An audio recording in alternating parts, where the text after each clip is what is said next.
Arizona Stadium. And good afternoon, everyone. With Mike Golick Jr., I am JB Long. The Pokes taking the field as they go through a period of transition on the road and looking to bounce back after a home defeat against Baylor.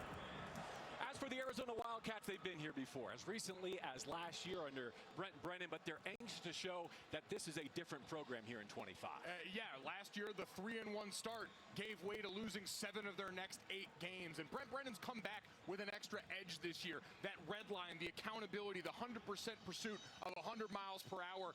This group believes they can come back and with the right self-scout and reflection, change their fate from last year to a much more promising one this season. Turnovers were the issue last weekend in Ames. How do you think Noah Fifita will respond? Well, Noah Fifita's just one part of that. I thought this was really interesting. Offensive coordinator Coach Daggy made it clear, hey, last week the first interception, a wide receiver wasn't in the place that he was supposed to be, leads to an interception with an unaccounted defender. Noah Fifita is but one part of the equation, and they believe they've got to clean up all those details if they want to be the offense they believe they can.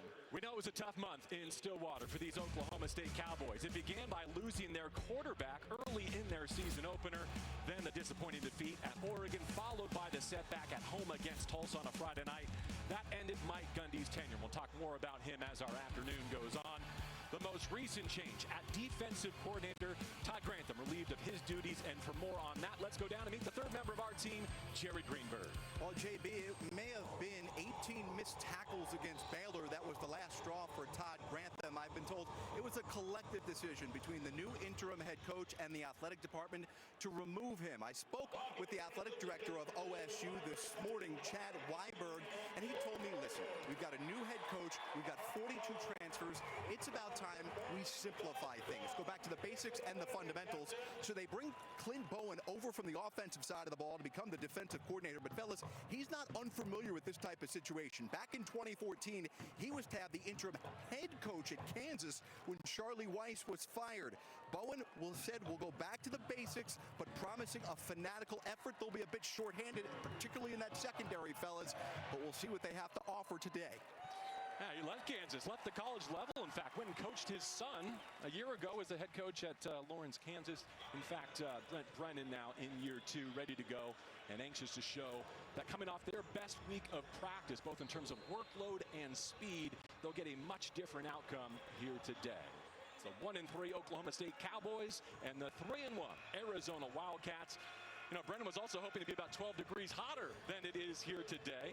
Amazing to think that on this date last year, it was 106 degrees, a record high for the month of October. I'm sure the fans and the players may be thrilled that temperature isn't as high, but they really want that home field advantage felt for the visitor today, an Oklahoma State team trying to muster up some energy with all the change, with all the adversity that they've weathered, and come out and maybe put on display a little bit of that energy and burst offensively we saw in the first half of last week against Baylor. As you see, Arizona will receive the opening kick. Quincy Craig back there. Go get the Logan Ward kickoff. This is the 10th all-time matchup between these programs, but the first time they've met in the Big 12. We're underway in Tucson. Fair catch signaled for. And so we'll get our first look at Noah Fifita. He's 3 yards shy of moving past Anu Solomon for 4th in U of A history today, so some milestones on his horizon as we see the Cats in their sandstorm uniforms this week to play the Pokes. One of the more experienced quarterbacks in the Big 12, a conference that brought back a ton of them this year. And for Noah Fifita, we mentioned last week, his first multi-interception game of 2025. I'm sure offensive coordinator Seth Daggy and he want to come out early and get that bad taste out of their mouth. Second crack at it for the Pokes under interim head coach and offensive coordinator Doug Meacham, but they will begin on defense against Fifita and the Cats, who have run the ball well so far this season behind Ismail Mahdi, second in the Big 12 in yards per carry at nearly 7 per tote. Had his breakout performance against Kansas State, 189 rushing yards, one of the most versatile pieces on offense in all college football. They begin with some tempo against an Oklahoma State group that's light up front and dismal in their secondary in terms of depth. And that would be tested early and often, a 12-yard run here. Breaking through that initial wave right here, you can run it from Mahdi. An inside zone rep presses the hole and then just getting enough. Parker Robertson on their first down. Fake the jet sweep. Fafita up the middle, and he has been more of a running threat this season. 3 yards on the pickup. 34 carries on this season, a lot more of them designed. That was something Seth Dagey brought over with him and believed that Fafita could utilize. And JB, it was one of the areas in that loss to Iowa State that I thought was missing early in that game while it was still in balance. Less Noah Fafita early on the ground. I think a great way to give a defense a little bit more to think about for a quarterback this capable. 5'10" junior from California awaits in the shotgun. Pokes creeping. They'll run it right back at him. Hit the left edge and midfield. Another first down, this time in Oklahoma State territory for Izzy Motti. 13 on the ground. A lot of counter runs, 2 pullers coming right to left, and he gets up to that second level, and this time Parker Robertson has that angle quickly erased by the speed of Motti. Now on the toss. The Cats sticking with a deliberate ground approach and close to another first down beneath the 35-yard line. Kyron Duhan in pursuit there. Among those pokes missing, Jaleel Johnson and Deshaun Brown on their front today. It's a gain of 10. And Seth Dagey's offense rolling here early. See Coach Dagey in this offensive crew getting it going early on. When we were here early in the season against Hawaii, I thought particularly the ground game was a big strength for them. They'll put trips into the boundary and motion out of it here. May have a free play. Flag at the snap, going vertical. Why not take that chance? Has the look of a neutral zone infraction.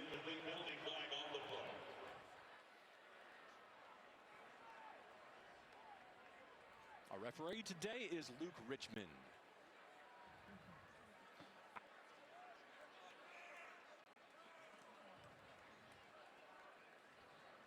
Mentioned some of the pokes missing today, including junior safety Dylan Smith, who has reportedly entered the transfer portal. Co-starter David Kabongo was the next to leave, reported just yesterday. DeAndre Boykin, starting defensive tackle Demarion Thomas. Just some of the names on the depth chart that are not playing today. Defense, number 5. 5-yard penalty, first down. And Brian McCoy Jr., the senior linebacker, was offside. Seth Dagey right there. Bad circle last time. Plenty of airtime for them. They're not going to complain about it.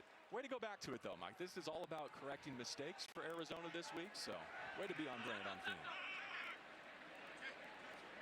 After Oklahoma State deferred and gave the first possession to the Arizona Wildcats. Here's Fafita to the end zone. Busted up. Incomplete. New Watley was the target. Great job on the breakup here by Kenneth Harris. That ball just hung up in the air for a little bit long. Had Watley initially beat, but just kept with it. Got a hand in there. Did 23 diving at the end of that play. An incredible effort from, as we've pointed out, a position group affected by all of the turnover on this team more than any other. Harris, a super senior, now in his 3rd season in Stillwater. After the shot play, 2nd down and 5 for Fafita. Blocking for the snap. Off play action. Draws one. Completes to the 20. Chris Hunter leads his team with 4 drops, something that they're trying to clean up. They get it in his hands early and gain 9, a new first down. RPO look here. Fafita has the decision to hand it off and run it or pull it as we get an empty set. 8th play to drive, down the line, right back to him. Behind his blocks and out of bounds above the 15-yard line. Hunter runs 6'1". He's a junior. He missed the season opener against Hawaii, but emerged as the wide receiver 2 last season after replacing Montana Lamonius Craig. And slow to get up and head to his sideline here after back-to-back receptions. We saw 12 there, Trey Spivey, who was a game-time decision. We watched Spivey shadow him rep after rep and walk through yesterday, and here he is pressed into duty on the game's first possession. Look at the end of it here, coming off that wide receiver screen, and looks like his left foot just stepping on top of the defender's back leg right there. So hopefully just a minor tweak as he heads back over to the Wildcat sideline now. It's tailback Kedrick Risino, who was available last week but did not play, number 3 there for Arizona, trying to pave the way for Chris Hunter. Mahdi returns to the backfield now. Second down in the red zone. Poke showing blitz. Picked up. And now the protection breaks down, and Fafita is sacked. Malik Charles with a loss of 6. Incredible job. You see the blitz timed up here by Brandon Rawls at linebacker and just works right through the block of Mahdi up front to force that initial pressure. Fafita has to duck his eyes, and the cleanup crew able to roll in and make a great play. Fafita back to work. Wants to unload quickly. Gets it back in the red area and gives his head coach the option to maybe go for it here on 4th down. Nunu Watley had a chance in the end zone and could not reel it in. This is a gain of 10 and the offense staying on the field. Give Cam Smith, a senior corner, the tackle for the Pokes. Yeah, I think this is the right call. I know you had some issues with the snaps on field goal a week ago, and so we see extra offensive linemen trotting out onto the field right now. They're going to get big and give their offense a great opportunity. Actually, that's a replacement right there. Ty Buchanan, the left tackle, jogging off right now. Looks a little shaken up. Arizona 5 of 16 last week on 3rd and 4th down combined. Chance to make amends here on their home field on the subsequent Saturday. Timeout, Arizona. Timeout, Arizona. First of the half. We have 30-second timeout. Let's go down to the field. Back to Jared. JB, you saw the injury to Chris Hunter. He is in the medical tent right now. I have observed that the athletic trainers have taken off his right cleat and working on that lower right foot ankle area. I'll get you an update on his status as soon as the school provides one. Thank you very much, Jared Greenberg from our sideline. So far, Arizona has gone 62 yards in 10 plays, opting not to attempt a field goal, at least at first glance. And your indication is that it's still going to be a 4th down go for it here? Yeah, I think it's the right opportunity. You've got an opposing team coming in who's no doubt wounded right now, and you don't want to give them any life early. A stop here, if Oklahoma State's able to hold them to 3, that's a win for the defense coming off this first drive. And so I think giving your offense a chance here to put their foot all the way down on the gas, try and finish this 1-7, the right call to start this game for Brent Brennan. Pokes looking for a 4th down stand in the red zone. Fafita will take the 11th play of this march. Needs 3 on 4th down. Drives one. Caught. End zone. Touchdown. Trey Spivey. For the 2nd week in a row, and the Cats strike first.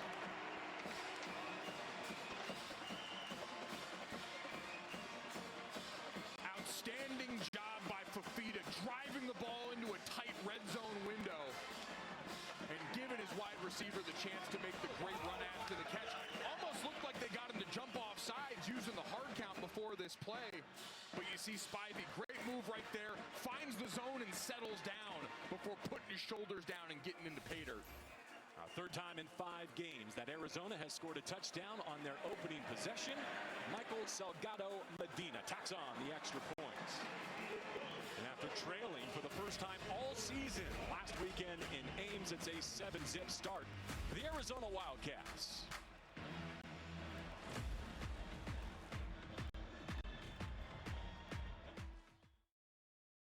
The Arizona scoring drive, 75 yards and 11 plays. They convert on 4th down to put it in the end zone, and Noah Fafita now 4th in the career passing list for these Cats. You know, career season in 2023, looking a lot more like that so far this year, and an excellent start to this game. Great accuracy, dominating on the ground. Everything looking good right now. It'll be a touchback, and Zane Flores will get his first opportunity. Say this about Oklahoma State, they're nothing if not entertaining on offense. No doubt.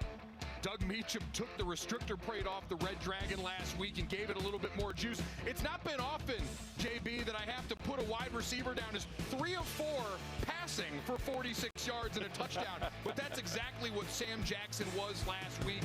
A dynamic playmaker, a former college quarterback during his time at Cal, and someone that Doug Meacham has full confidence getting involved and making opposing defenses worry about all day.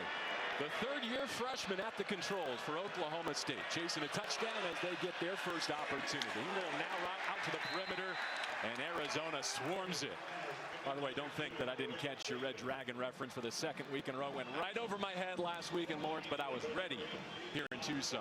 We're getting the reps together right now, and that's been exactly the case for Zane Flores so far this season. Was in the quarterback competition with Hoss Haney in fall camp, obviously thrust into duty, and now finally starting to get into rhythm in the last couple of games here. And neither Gavin Hunter nor Michael Dansby starting in the secondary, though they are dressed for Arizona.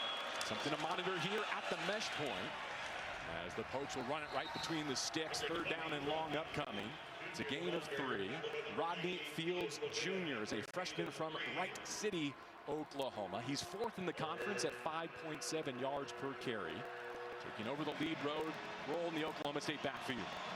And this is where, if you're Arizona on defense, you got to be ready for the gadgets right now. Backed up in a dangerous spot. Alert the exotics. Flores from the pocket, spins one sideline. What a grab. Terrell Davis was the inbound no. And so Danny Gonzalez and company get a 3 and out to start their day. So close on the sideline here. The timing just off. You see that left foot just cycled above the ground. Didn't actually pull up any of the pellets that you're usually seeing on this turf. And then that right foot lands out of bounds. So unfortunately close, but 4th and punt. A good chance to call Javion Cole's name, the junior defensive back in coverage there. Well, the strength of this Oklahoma State team right now might be their punter, Wes Paul. Nearly had it blocked. Luke Weissong is the new punt returner today for Arizona. We're going to try and take the long way to the left edge. And slips up the sideline. Jeremiah Patterson out today, a wide receiver and a punt returner, so it's Weissong on the return. Fafita back to work after leading a touchdown drive. Again this Saturday in the desert.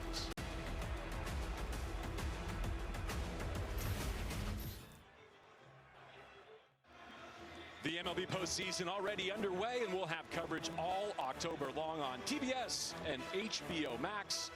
Gojo, let's check the out-of-town scoreboard with the Milwaukee Brewers leading the Chicago Cubs 9-1 in the top of the 3rd. Woo, all right. A lot of familiarity in that game. Phillies later tonight hosting the Dodgers. Second drive upcoming for Noah Fafita and the Arizona Wildcats. He connected on a 13-yard touchdown to Trey Spivey to begin his day. Marty's been the lead back. They roll his pockets. Fafita lets it fly. Incomplete. Up the seam. Chris Hunter back in the game after being stepped on. Deep in that first possession, Kenneth Harris, J.K. Johnson in coverage for Oklahoma State. Well, we know about all the issues in the safety room for Oklahoma State. No surprise that Fafita in this offense trying to go back that way. But once again, Kenneth Harris showing up in the picture, continuing to contest passes. Really important early to try and deter the offense from thinking they've got easy big plays in that void. Coverage busts were an issue last week against Baylor. Truly have been all season in this secondary. New personnel as they match up with the high-octane Arizona Wildcats. How about Mahdi and what he's brought? 189 rushing yards against Kansas State. Most against a Power 4 opponent so far this season. Gains 5 here. 494 all-purpose yards coming into this game for a guy that led all of FBS in all-purpose yards in 2024 during his time at Texas State. So they have a lot of belief in his ability wherever he touches the football to make things happen. To the left there, Chris Hudson coming off 6 catches last week. He crosses the formation. Quincy Craig stepping into Fafita's backfield. OK State drops 8. A long wait.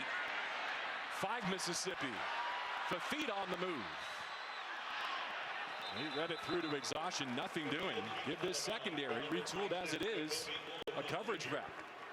Jacoby Oliphant Jr., a freshman linebacker and part of this next wave, running Fafita out. Strapping up man-to-man all over, and you just see blanketed coverage everywhere. Got to get sticky when the quarterback starts to move around in the pocket. That's when, as a defender, they call it plaster.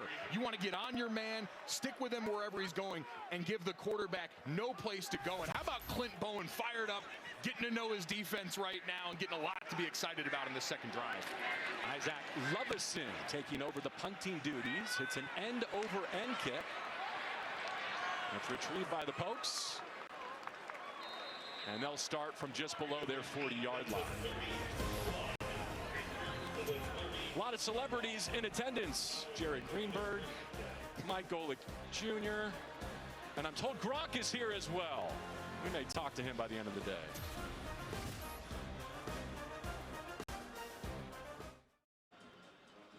Fifth game of the season for both these teams. You can see Oklahoma State on the road at Arizona with new leadership. And Mike, that comes into play because of the transfer portal window and the fact that you can play 4 games and not lose your year of eligibility. And there were some business decisions being made in Stillwater this week. No doubt. It's a lot to process for everybody involved. All these players have to and now have the ability to make the best possible decision for themselves, but you see especially defensively how short-handed Oklahoma State is walking into today. They did just get a 3 and out, and now from empty, Flores able to hit the in-breaking route from Shamar Rigby, the sophomore from St. Petersburg, Florida. He's got at least 1 catch in every game this season. This one gains 4. Now some tempo. Rush picked up. Flores takes off across the logo and into Arizona territory. To the 30 of the Cats. Got less than 100 yards rushing so far this season, but a 27-yard chunk here. And just a great job being aware. Man coverage, backs turned to you on the back end on defense. We know Danny Gonzalez in Arizona love to strap it up and go man-to-man. And so Flores sees the opening, gets through, and takes off for a big game. They start in the pistol. That's Rodney Fields Jr. to his left. Send it out to the perimeter, and a fine pass break up by Cole. Working against Terrell Davis. We've seen that twice now up against the left boundary. We mentioned it before.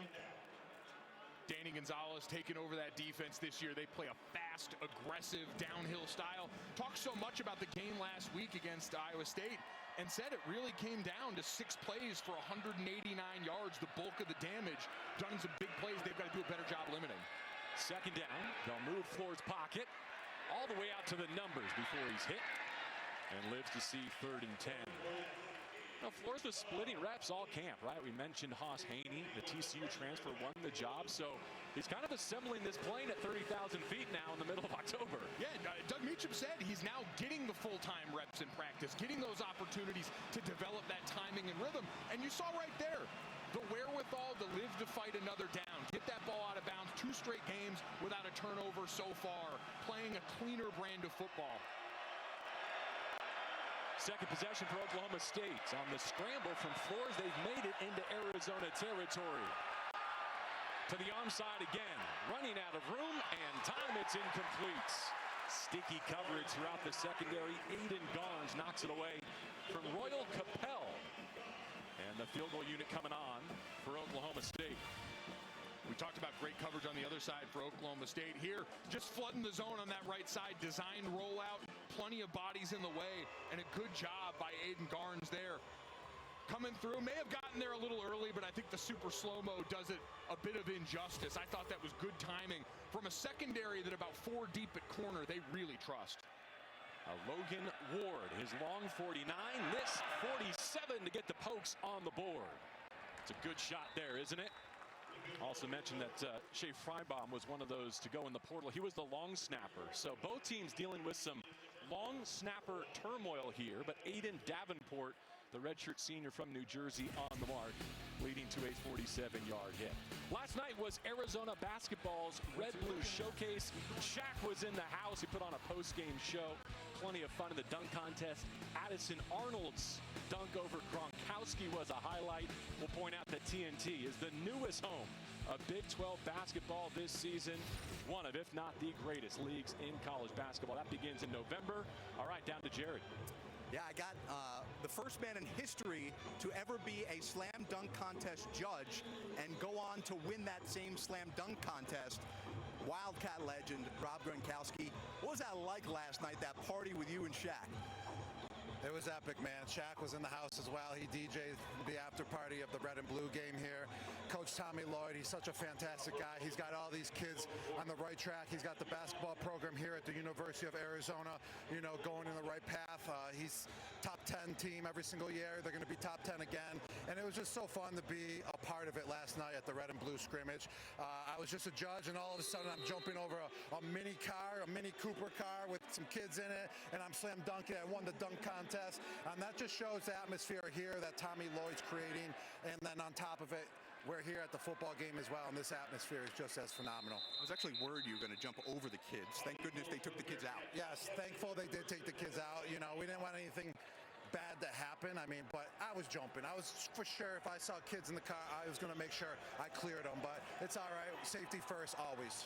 We heard for a couple of days that you were going to be here, and we were hoping to talk to you. We were worrying that you were going to be out late with Shaq, and that you wouldn't be here at the game today. But I noticed you've got a drink. Is it keeping you? What do you got in that cup, and can I have some? It's some Shaq/Gronk juice. It's a combination drink that we created last night here in my 40-ounce ice shaker that actually just dropped last week. This is my brother's company. He went here at the University of Arizona too. He was fullback, and yeah, he had a touchdown his very last game at the actually at the Las Vegas Bowl when Arizona went to their first bowl game in 10 years. So that was really cool. But it's just so fun what everyone's doing here, what this program's doing here at the University of Arizona. And it's not just, you know, it is about, you know, getting these kids and having a foundation for them, but it's all about having fun and enjoying the process, and that's what's really cool. This is not Shark Tank, by the way. Stop trying to sell stuff. Well, you wanted to ask what was in here, so I had to sell it as well because my brother dropped it last week. I'm sorry. Like, I love it. Like, I'm going all over the place. It gets to hide what's in here, too. Hey, Arizona football, Mount Rushmore. Are you on it? I would say so. I would say so. You got other names? Yeah, we got other names up there. Let's just look. You're cheating. At the Hall of Fame up there. I mean, I would say Antoine Cason, played with him when I was a freshman. You got to go with Teddy Bruschi. Come on now. Chuck Cecil, safeties coach here. Chuck Cecil is one of the hardest hitters, actually the hardest hitter to ever play in the NFL. And every time I high-five him, I back away because I'm like, dude, he's 60 years old. I'm like, dude, I can feel your power still. Like, he's special. Like, he's got it still. Like, that guy was. It looks like he's still got that blood coming down from his helmet. From his forehead. Yeah, he does. He does. And then who else we got up there? Mount Rushmore's 4. Mount Rushmore's 4. So are you off? Oh yeah, you're right. Yeah, I'm off now. Take me off. Chris McAllister, he was a beast here. I would take me off here at the University of Arizona because I only played 2 years. I only played in 16 games. So if we're going by making an impact in a lot of games and playing for over 3 years here at least, I would take myself off, and then those would be the 4 guys. They're telling me if you keep talking, they're going to have to pay you for being on. So we got to wrap things up. They don't got to pay me. You know, I'm here. I'm here to talk, baby. This is fun. You guys are the best. Rob, appreciate you. Thank you for joining us. Absolute legend here on campus, NFL legend. Rob Gronkowski, thanks for joining us, man. Thanks for having me. Bear down. Go Wildcats. JB. Fafita against the blitz, able to find his mark again. We've seen catches from Hudson and Nunu Watley during that conversation. It's Hudson again. And we'll point out that Rocky Gronkstone, the alter ego of Gronk, made an appearance in the second half of that game last night at McHale Center and was promptly and appropriately ejected. So all part of the weekend here in Tucson. Fafita at the controls, fading away from pressure. Nunu Watley, his pressure release valve across midfield into OK State territory. Chuck Cecil reference there on that Mount Rushmore here in Tucson.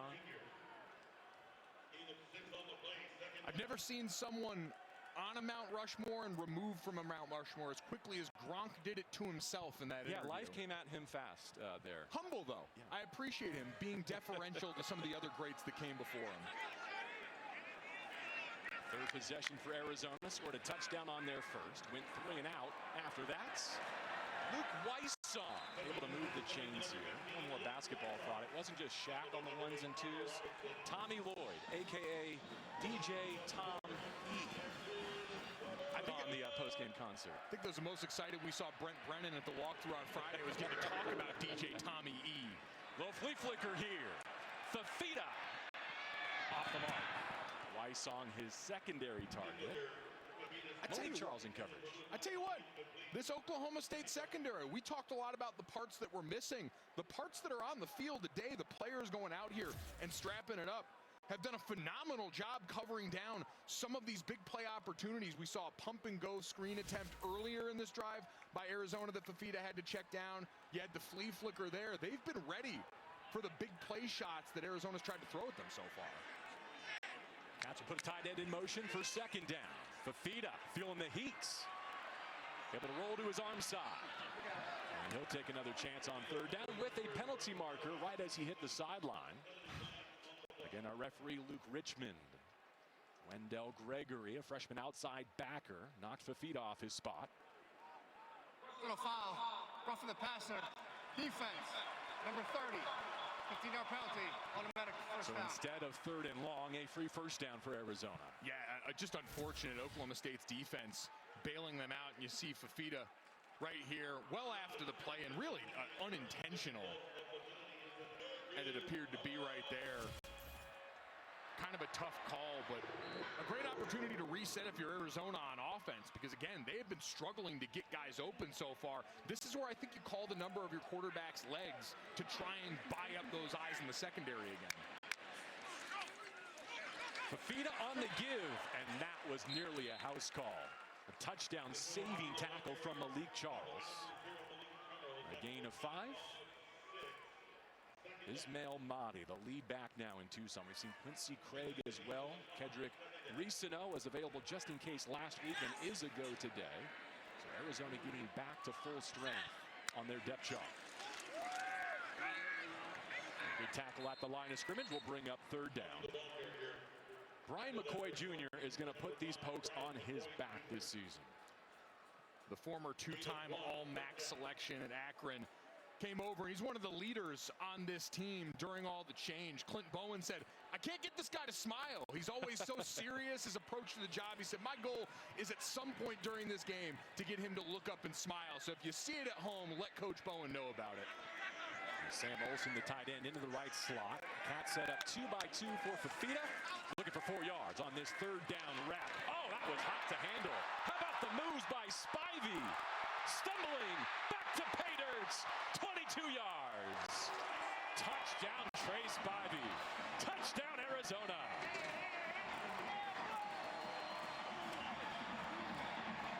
He's got both of the Cats in this opening frame. I think that's backwards on the joystick if I have my EA College Football 25 controls down just right. What a phenomenal run after the catch play from Spivey, getting back into the end zone. You get down in the low red zone, and he can just smell that goal line, working overtime to get his team back on the board. A sophomore from Chandler took an unbelievable leap in summer camp. He's a Big 12 transfer, so he's got experience, but finding his stride in the deserts. First drive from the 13, this one measures 22 yards. See Spivey reaching out for the catch and then puts the foot in the ground. The Olay, sir, may I have this dance part 2? And then how about the ball security there? That's something that's going to fire up a coach in your next meeting, to have that wherewithal, even after all the athleticism, to get 2 hands on the ball, get safely across the goal line, and hit him with something special. I don't know what the dance is. I'm out of touch with the kids, but it looked good. It's a 6'4" frame slamming on the brakes with some shake. Son of Junior Spivey, speaking of baseball playoffs, an all-star second baseman, won the 21 series with the Diamondbacks. Now the next generation starring on the gridiron. And we know Spivey, both touchdowns so far today. But Noah Fafita, completions to 5 different receivers right now. Last week, his first 8 completions were all to 8 different receivers. So this is an offense that, when it's humming, can spread the love to a lot of different targets. Double-digit touchdown passes now for Fafita with his 9th and 10th today. Ian Wagner, the kickoff specialist. My goodness. Off the ribbon board. Not nearly as impressive as the touchdown, though, with all due respect. With all due respect, the initial grab right here, I mean, that was a fingertip catch to start, coming in the slot. But you mentioned at that height to have that kind of dexterity, stop-and-go ability. Really special stuff, and to go along with the ground game that they keep being able to lean on. Every time the passing game stymies, you go back to that unnecessary roughness, that late hit on Noah Fafita that kept that drive alive. Those are the kinds of mistakes you can't afford at this juncture if you're Oklahoma State. New quarterback behind center. It's Sam Jackson, a receiver who's got plenty of reps at a high level, too. Nearly threw a pick. Cam Abshire, how did he hang on? Whew. Risky business right there, but more tempo. Not going to let one incompletion slow him down. The first 3 games, Jackson only had 3 touches. Last week he had 3 completions. By the way, Cam Abshire is a first-year poke after 3 seasons at the D2 level. He played for Emory and Henry in Virginia. You got a mascot for me on Emory and Henry by any chance? I don't, but I've got offensive linemen out on the perimeter blocking and springing a big play. You saw some confusion over on the Arizona defense, as on both sides of the ball, you're going to look. One offensive lineman out this way, one out this way. You got lead blockers to choose from, good numbers on the left, and a good decision by your wide receiver, former quarterback. Freeman the catch and run. Seen a little bit of everything mixed in this deep first quarter drive. And look, when we talked with Meacham, he said, if we like a play enough on Monday to put it on our play sheet, why not use it Saturday? Talking to this staff, it was a refreshing approach in the midst of all this tumult to say, hey, it's our job to keep these guys together and having fun. The word fun got mentioned a lot more than you would think for a team in this position. Yeah, almost as much as hydration today in Tucson. Their focus as we go to the second with some momentum back in their corner. 2 touchdown drives from Fafita and Arizona. Spivey on the receiving end of both. After 1, it's 14-3 Cats.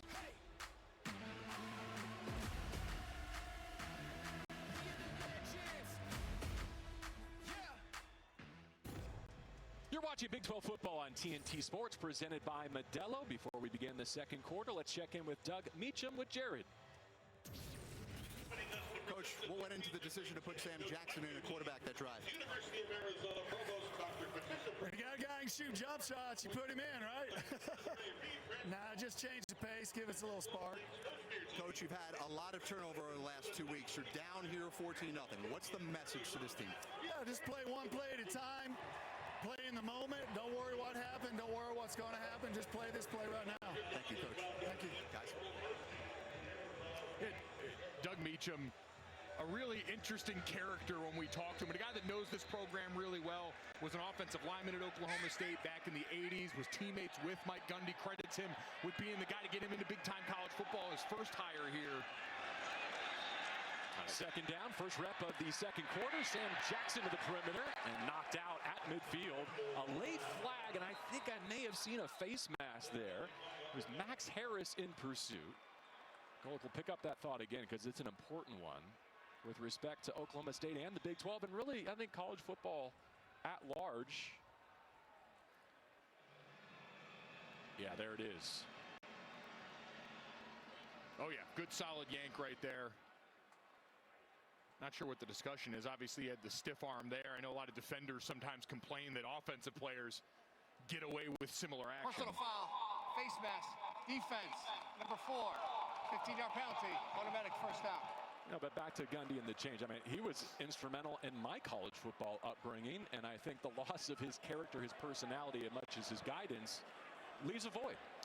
No question. This is a sport that is built off characters, that for so long was built off coaches as these figures. And from Mike Gundy, who at the time that he was let go, the second longest tenured coach in college football, you just wonder how many more we'll get to see like that, knowing all the changes the sport's endured. This has been Sam Jackson's drive. Tried to drop that arm angle and had it rejected by the captain, Trey Smith.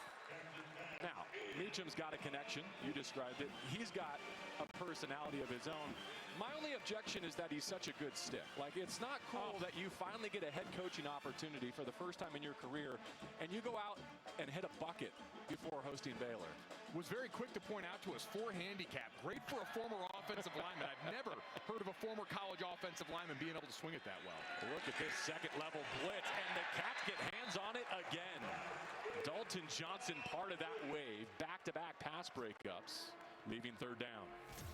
Dalton Johnson, a part of a really special safety group, and this is what we're used to with Danny Gonzalez on defense. They want to get guys downhill, going at the quarterback, and they lean on that versatile secondary. Genesis Smith, one of the most versatile players we've seen in this conference on the back end of that defense. Trayden Stukes back now playing well for them, and Dalton Johnson comprise a safety group that gives them a lot of options with how they want to deploy personnel, especially on these money downs. He sees Zane floors in to take third down with his tailback in motion. 4 to his right. That's where he's looking. Able to dodge that backside pressure. That is well shy of the sticks. Terrell Davis with the catch. And decision time for Oklahoma State. And you see over on the left, pressure coming off that left side, that dip around the corner. And it looked like he was going for the strip on that play instead of the sack. Went for the swipe, which, listen, in this day and age with the roughing the quarterback calls that get called, that's something you see high-level rushers in the NFL do. Attack and tie and strip.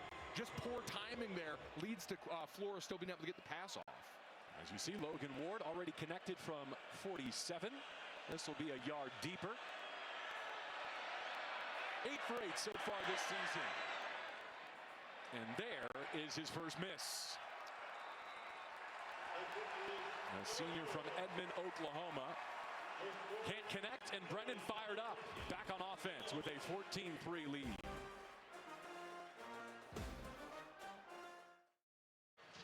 You're invited to cheer on your favorite Big 12 teams with officially licensed fan gear. For the best selection of team apparel and accessories, head to shopncaasports.com today.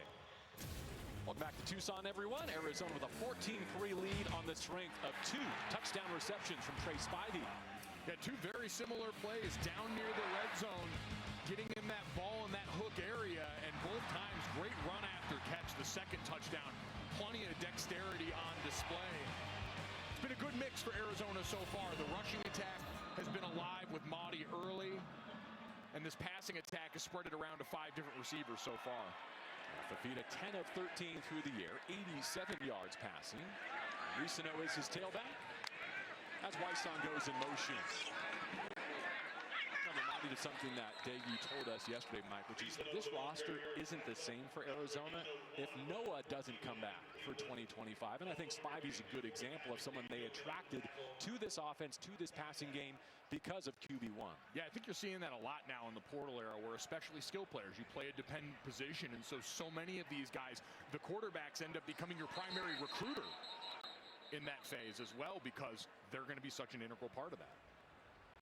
An officiating stoppage before second down and 9. This is timeout for an injury. It's an injury on the offensive line for Arizona.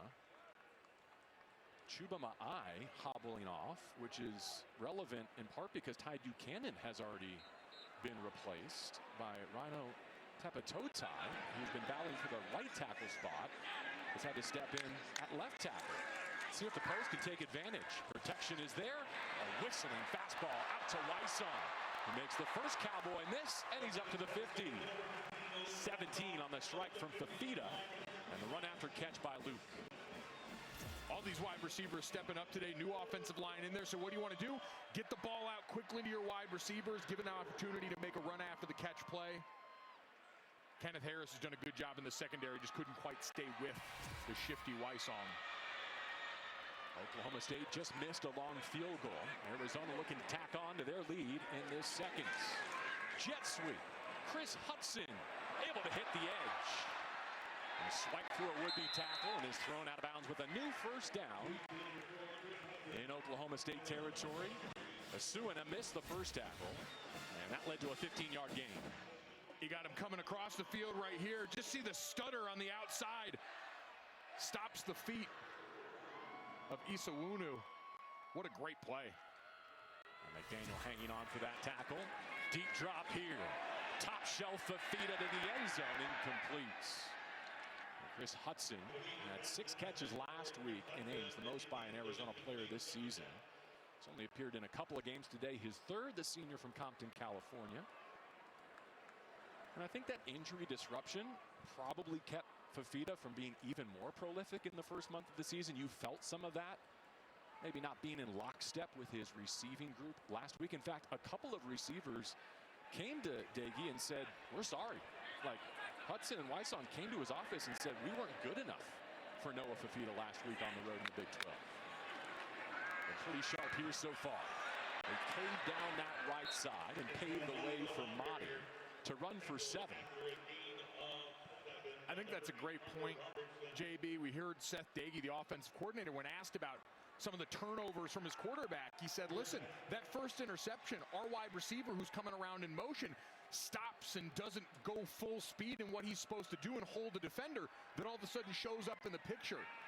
It's a whole living, breathing organism, and if everyone's not dialed into their details, that's when the mistakes start to happen for this team. And so that accountability from the coaches on down to the players, huge for this program's continued development. Saw Jordan Brown popping in there as a replacement left guard.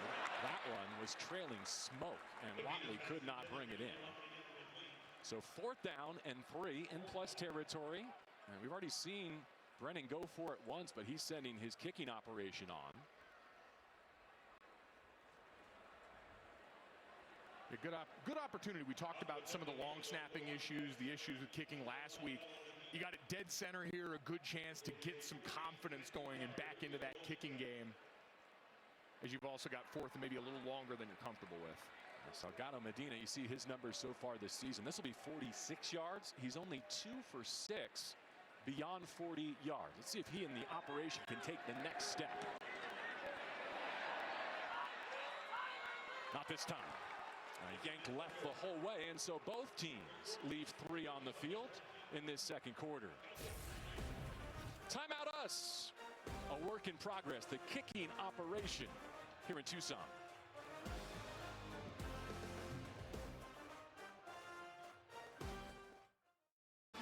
After a missed Arizona field goal, Oklahoma State takes over with 11:08 to go before the half. You look at their numbers last week against Baylor when they had some juice after the coaching change to what they put up today. Mike, is this to be totally cliche? One of those moments where the longer you let a team like OSU hang around, the more dangerous they become? No question, and I'm sure that's been the message from Brent Brennan all week long to this Arizona team. You don't want to give them life, and right now, credit to Oklahoma State. They've had plenty of it on both sides of the ball. Zane Flores, hands off. Rodney Fields Jr. rumbling over the right side. Some contact to finish, a gain of 10. Take a look right here. Good counter action coming over this way. You get a great seal on that right edge. Both pullers, one kicks out, one gets up to the second level. And then all of a sudden, Fields with some juice, able to make a man miss. Nice wrap up in the backfield here as Arizona gets a tackle for loss. Chase Kennedy and really everyone on defense have combined to be one of the most disruptive defenses in the league, getting tackles behind the line of scrimmage. Yeah, 9th in college football in terms of tackles for loss on this season.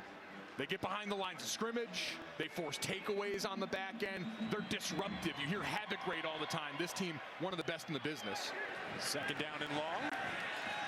Fading away from trouble. He dirts it.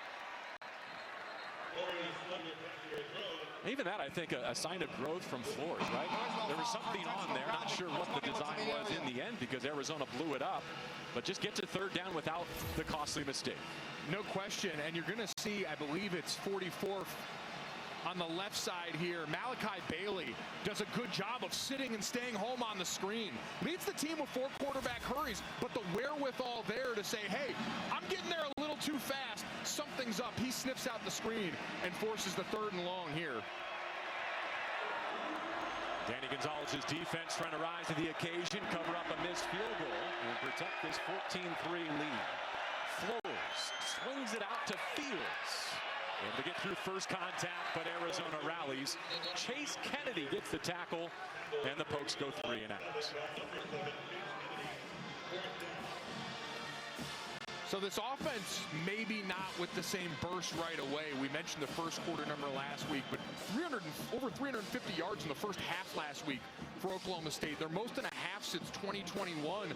Today, this defense, while it's had its hands full down in the red zone, aided by a couple of penalties, I thought it's acquitted themselves pretty well. The offense got to play a little catch-up now. Paul's punt is in the air. Wow, that is at altitude. Wysong looking up into the afternoon sky, secures it with a fair catch. For more on Fafita and this next drive, let's go down to Jerry. Well, JB, there's been a lot of talk in and around of Tucson about Noah Fafita's inconsistency lately.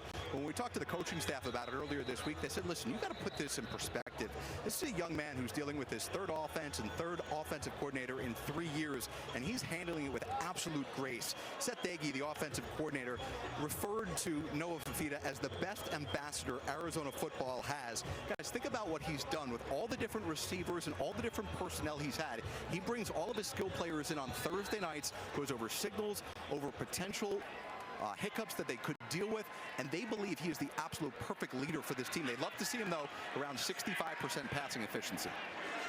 All right, he's only missed 5 throws so far and has 2 touchdowns in this opening half. Looking to build on a 14-3 advantage.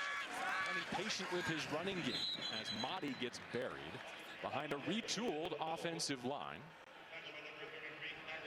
Already had their left tackle and left guard miss time. Covering his ear holes there to get the coach-to-player communication. It's a great point by Jared, though. I had 4 offensive line coaches in 5 years. You're constantly relearning the little elements of technique each coach wants, what each scheme demands, and do that quarterback. No easy task.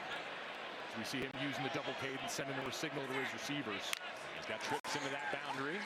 Back to pass. Spins one to the 35. Complete to Hudson.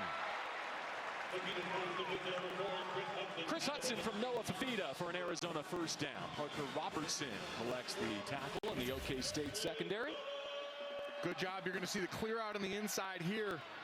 And then that route come in from right to left, and Fifita does a good job, sends that signal, understands he's getting pressure, and knows right where to put it. They run it through the right side. The Pokes hit it hard. That's a good run stuff on an early down for a group that's depleted up front, both due to injury and the transfer portal. Sitiveni Havili Kafusi, who I know going back to his time at UCLA is going to be asked to do a lot here in the middle of this season. Yep, he and Aiden Kelly having to step up with some of the bodies lost up front on this defensive line, and so far, so good. A gain of 1 on the ground. Fifita ready for second down. Pokes rush 3, drop 8. Another vertical shot here with a flag down as Fifita comes up empty. Raymond Gay II was in coverage, and we highlight him not just because of the foul, but because he's been a special teams ace and was reportedly the MVP of the midweek practice to earn some reps today. Holding, defense, number 27. Penalty, first down. Probably not the way he wanted to hear his name called, but Arizona going to continue to try and take their shots downfield for this reason. And you see right here the hand fighting going along the way. And it was earlier in the play where he got a little grabby. I thought clearly got a hand grabbing too much jersey early on in that rep. And a good call on the back end trying to stress this defense. Clint Bowen told us he wants to go deeper in this depth chart by necessity, but also by design. Not just because of the heat, because certain players have earned it. They swallow up another run here. Fifita on the keeper had nowhere to go.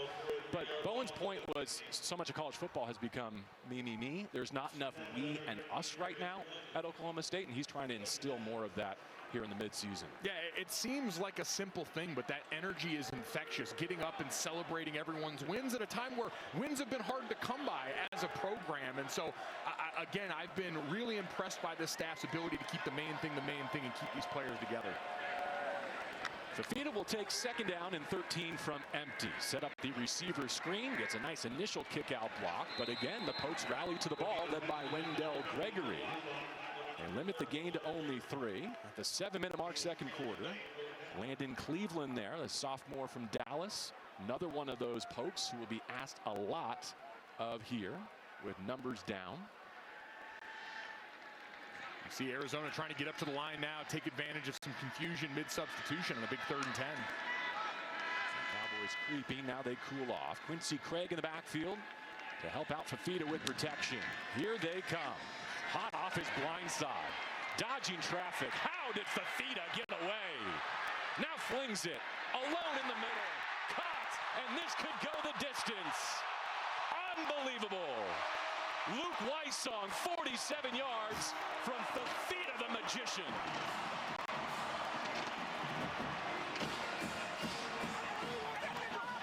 I don't know how he got himself out of this straitjacket. What an impressive play. They laud the leadership, but how about the scootability from your quarterback? All-out blitz. Wentz tries to roll out of it here, and a great job by the second wave of that rush for Oklahoma State. But just too much. Fafita puts his foot in the ground and still keeping his eyes downfield. That, to me, JB, the biggest difference for a veteran player. Amidst all that chaos, to be able to keep his eyes focused on his receivers downfield. It goes as Luke Weissong's first touchdown as a Wildcat, though not his first in this stadium. As we know, 21-3, the new score.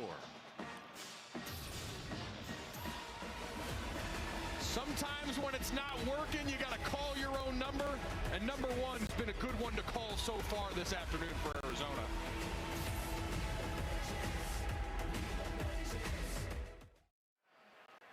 One battle after another, starring Leonardo DiCaprio. Now only in theaters, rated R.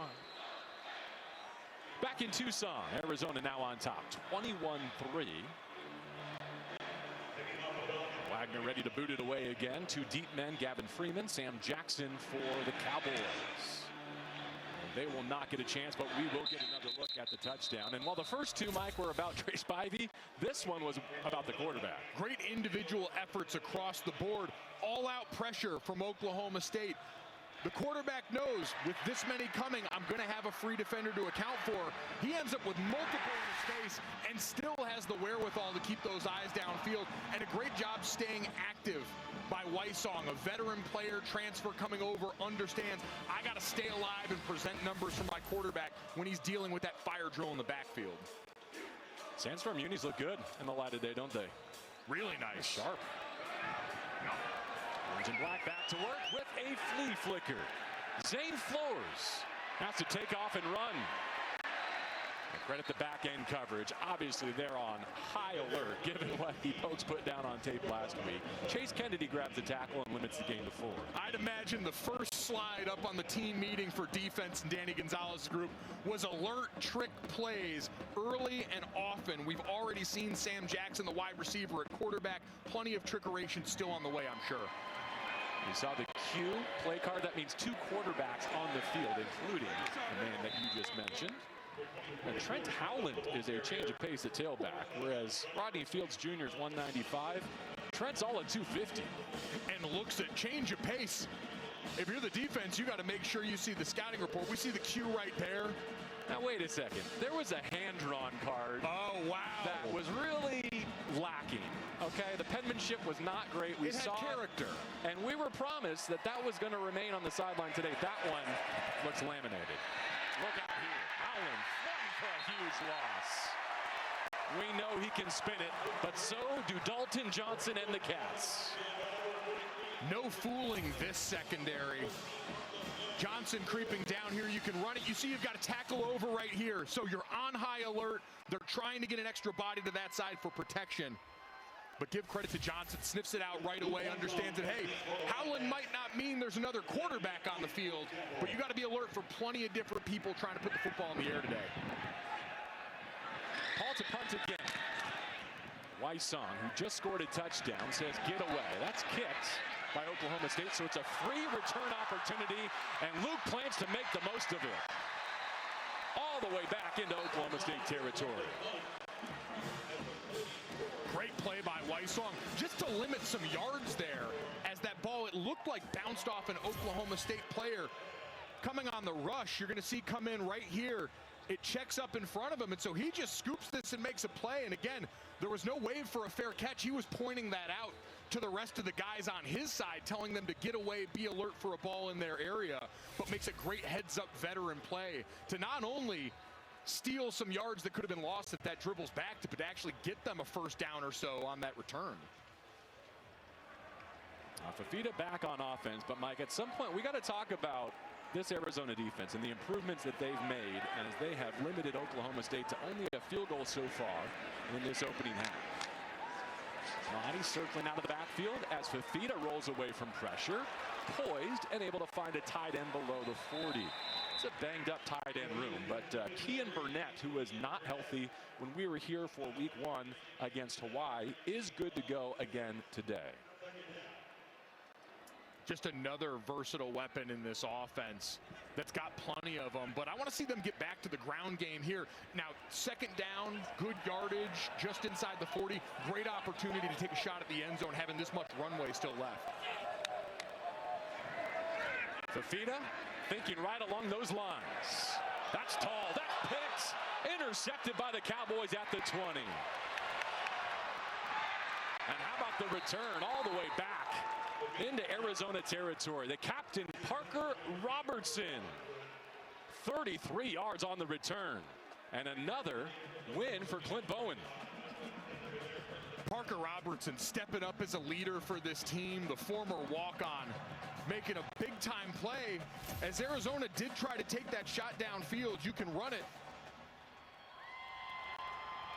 Play action pass, good protection, and extra blitzer there at the end, and just sinking back into coverage.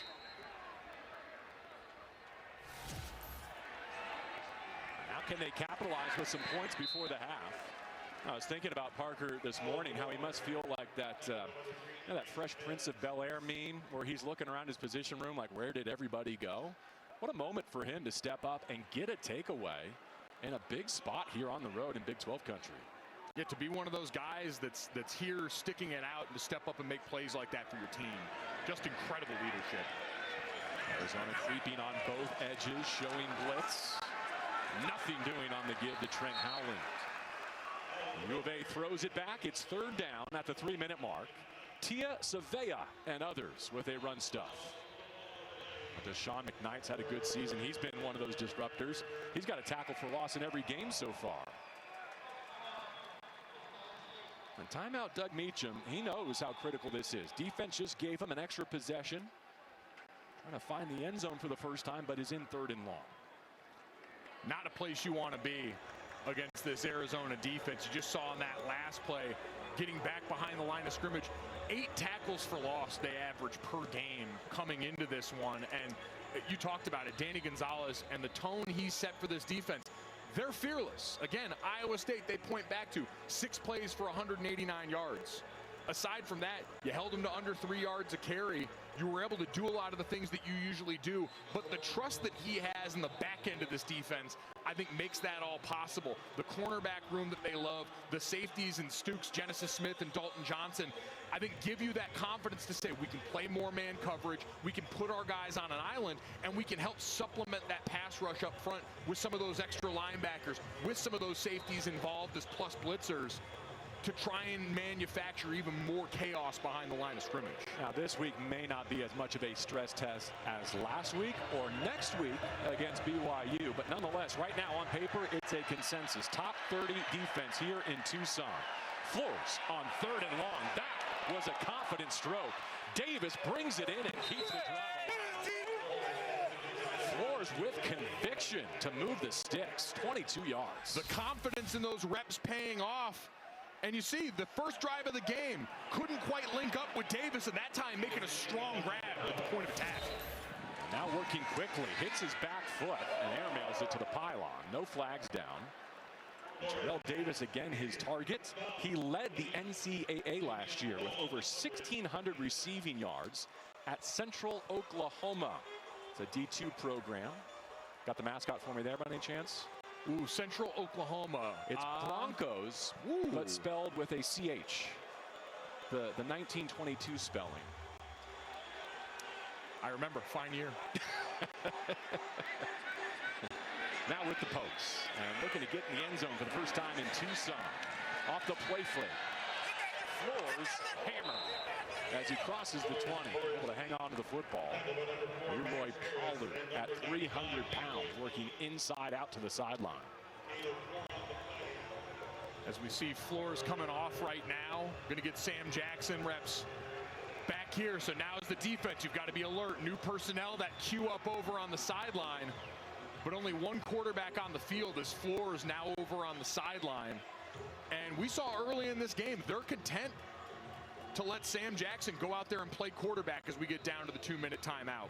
Yeah, 3rd and 5 and the red zone awaits as we head to that 2-minute timeout presented by the Wells Fargo Active Cash Card.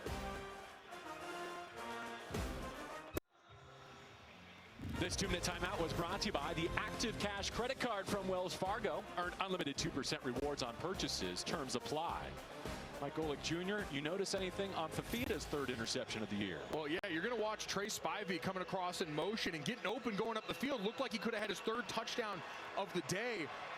The late pressure here in the face of Fafita, you wonder how much that affected him, because he cuts it loose to a spot sort of in between his two wide receivers that's now set up this drive for Oklahoma State. Zane Flores looking for his first passing touchdown as a poke. Gets a big block. Not sure it was legal, and the throw is out of bounds. 2 penalty markers down, a second one in the secondary. It was Quentin Stewart who absolutely decleated in the backfield.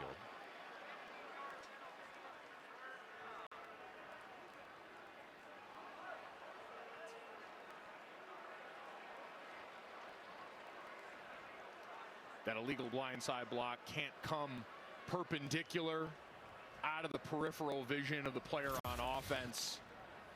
You'll see him coming from the side over here. Personal foul. Illegal blindside block. Offense, number 82. 15-yard penalty. Third down. He leveled Trey Smith there, Mike. And that was a play used to be glorified in the sport, and understandably, given the sensitivity and awareness of head injuries and all the different injury concerns, you want guys to be able to see, or at least have an opportunity to defend themselves when they're getting hit. So coming from out of the field of vision, back even with the line of scrimmage, going to be a no-no there. And now sets up 3rd and a mile for a passing attack that, as we mentioned, has had some struggles. That second marker down was either picked up or it was for the same infraction, because the only penalty announced is the only one enforced. 3rd down and 20 now, below the 2-minute mark. Flores hits his back foot. Able to hit the crosser as well. Gavin Freeman dropped at the 30. Only 2 yards on that pickup. And here comes the field goal unit, I believe. Yeah, Logan Ward is on the field. Don't blame him. That penalty backs you up out of 4th and go range that you may have been in before. Try and get some points off this turnover. Pay off your defense with some complimentary football. Almost an identical spot to the one he missed right. This will be 46 yards. The double up, Oklahoma State score. Good operation, and the boot is good. Meacham settles for 3. The new score, 21-6. Well, so strange to see Oklahoma State football without Mike Gundy. Take a look at some of the resume bullet points. They've got 35 years of history together, and on behalf of OSU fans, I'm sure they would like us to point out that he goes out with Bedlam bragging rights. The rivalries that make college football great should always be near and dear to our hearts, certainly here. And there's never an easy dismount at times. So many people in sports, so few I should say, get the chance to go out on their own terms. Even all-time greats and people that have meant as much to one place as Mike Gundy meant as a player and as a coach, creating so much of the success that we saw for years for Oklahoma State. Since 2010, 8 10-win season, tied for 9th best in college football over that span. They were one of the most consistent forces in the sport. Appeared 2 of the last 4 Big 12 championships. As recently as a couple of years ago, this looked like a program that could be one of those as Texas and Oklahoma left the Big 12 to really absorb some of that space, and now trying to find their next identity going forward. Ward sends it away. Mahdi with an early fair catch signal. He takes it on the goal line. 2 timeouts and 65 seconds left for Noah Fafita and the offense. Always an interesting measuring stick, I think, for how much you want to put in your quarterback, how much you trust him to go out here. A lot of teams you'll see start off conservative, see if you can pop a run, and if you get a big chunk gain, if you get a first down off that first run, now you'll see them go out there, have a second play ready, get up to the line, and begin your 2-minute drill in earnest. But I think with a veteran quarterback like Noah Fafita, I want to see them right away, let him go out there and try and operate this, having timeouts and having the ability to go and spread this ball around with so many great weapons. His left side of this offensive line, both injury replacement, so something to monitor here as they go on this 1-minute drill. Fafita spits it out. Nunu Watley with the drive starter and tackled by his shoelaces at the 33. Picks up 7. Raymond Gay the second with the tackle. And you see that tempo right away. So Fafita's got that next play loaded up, ready to go. From a 2-by-2 set. Resets his launch point. Long throw to the sideline, and he moves the chains. Quincy Craig, who's incredibly strong, but also has a receiving background, makes himself available. Stop clock 38 seconds. Yeah, 8 receiving touchdowns in 17 games over the last 2 years when he was at Portland State. And you're right, under 2 minutes now, stops the clock going out of bounds. Plenty of time as Arizona nears midfield. Maybe get themselves in range for a kick. Not many slot receivers I know squat 500, but he's one of them now, playing running back here in Tucson. Fafita with the bobble, now in trouble. That's a catch. Another move inside by Quincy Craig. How did he pluck that one off the turf? Got Fafita out of a jam. 15 more yards and 28 seconds to go. Strong, great bend, able to make a man miss and almost teleport around a man, get back out of bounds, stop the clock with 28 left. Both timeouts still in Brennan's pocket. Here's a stoppage and a timeout on defense, one of 2 remaining for Doug Meacham. Charge timeout. Oklahoma State. And get a look at Bowen there. Game management, one of the biggest week-to-week areas of growth for this interim head coach. He talked quite candidly about the fact that they got to a 4th down last week against Baylor, and he forgot that that was his call to make. Expressed a lot of respect for some of the head coach coordinators out there. A guy like Lincoln Riley that he talked about at USC, who for years has been the primary play caller, but also involved in that decision making. And obviously that's something he's done on a regular basis. Things have changed rapidly for Meacham here, but just week over week, one of the areas that he believes he can improve on better, delegating more on offense so that he's able to make some of those bigger picture decisions that are now required of him for the home stretch of the season while he does take over those head coach responsibilities. Now they're able to get a field goal out of a takeaway on defense. The pick led to a field goal, but now Arizona State has time to answer before the break. The visitors won the opening coin toss, elected to defer, so Meacham knows that he's going to get it first when we come back for the 3rd quarter. Fafita's got touchdowns measuring 13, 22, and 47 yards, but he does have his 3rd interception in the last 2 weeks here today. Craig in his sidecar as he takes his shotgun snap, working the sideline again. Cameron Barmore, a former receiver at the FCS level, has added some 30 pounds to level up as a tight end now in the Big 12. Continuing to paint the sidelines, and Fafita take what the defense gives him. That time they show blitz up at the line, they drop out and only rush 3. Calmly sits back and dissects. It cost him 4 seconds, managing this last minute well. Fafita, as he's hit to the end zone, overcooked it for Watley. And that's hard to do. One of the fastest players on the roster. Had exactly what they wanted, used the dig underneath to buy up the safety so you'd get a free shot at Watley, but the pressure from Oklahoma State up front, something we've seen. Been able to make Noah Fafita uncomfortable. Now we've seen under pressure, he's made incredible plays like that long touchdown to Wysom, but we've also seen him cut it loose and give the ball to the other team. They certainly have the timeouts to work the middle of the field. Let's see if they're more interested in a new set of downs on 3rd down and 5. They are. Big hit, but the catch secured. 1st down Wildcats. They'll take their 2nd timeout here with 11 seconds remaining. Chris Hunter went airborne at 6'1". Landon Cleveland delivered the hit. Hunter's been dented a few times today. One lower body injury, and now this one to the rib area. Yeah, saw him walking off to the sideline gingerly. Going to go get some shade, maybe get looked at by the training staff there. Just one of those plays, you know you're going to take the shot, you brace for it as best you can.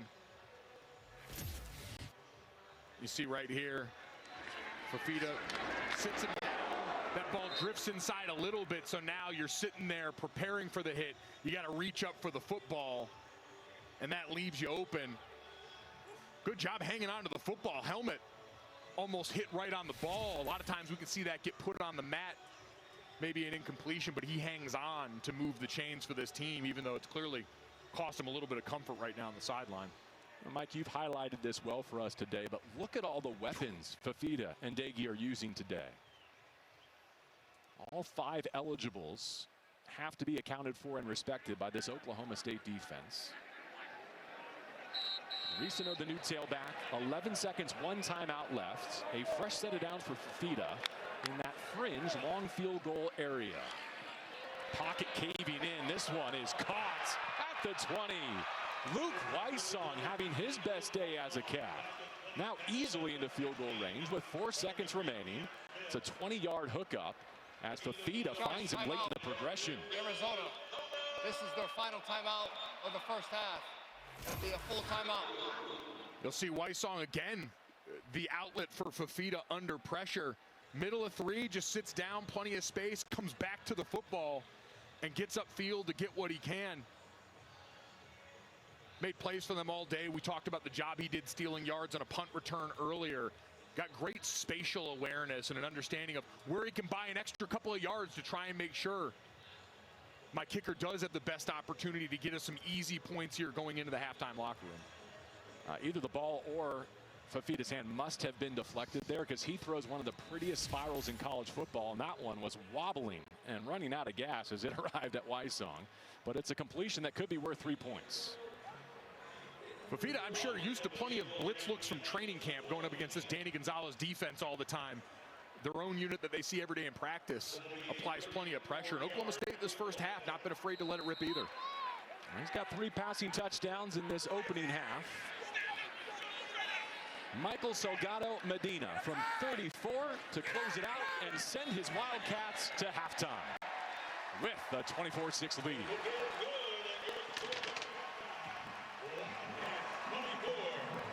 A lot of good from Arizona, looking to bounce back from their first defeat of the season here on their home turf. Certainly the one blemish with the interception they're going to want back, but besides that, the execution, spreading the ball around, beginning the day with a run game that I think set you up for this kind of success. It's been a complete team effort so far for Arizona that I'm sure Brent Brennan's still not going to be satisfied, wants to see them close this out in the second half. They rack up 313 total yards on defense, limit the Cowboys to only 100. Let's go see what Brent Brennan has to say with Jared. Coach, you've talked all season about accountability following your first loss of the season. How do you feel like your team has answered the bell? I think so far there's been some good plays. I think there's some stuff we'd like to have back too. So we're learning on the fly, but I'm encouraged by how we responded today. You know, defense got to stop there after the interception, ended up with 3 and not 7. So I like how we're playing, but we can play better, and I want to see it in the second half. There's a lot of unknowns with your opponent. You said you're going to have to win old school. How do you do that to close it out in the second half? Well, it starts with winning up front, right? This game's going to be finished in the offensive and defensive line, and then, you know, the people on the perimeter making the plays they can make. But we don't need anybody to be Superman. We need people to make the play they're supposed to make. Do your job with red line, and we'll like how this thing finishes. Appreciate it, Coach. Good luck. All right, bear down. Thank you, Jared. Yeah, Brent told us this week, every chance his Cats get to play, it's a critical moment because it's a chance to prove they are making progress. 24-6 at the half. The progress so far. You're watching Big 12 football on TNT Sports, presented by Modelo.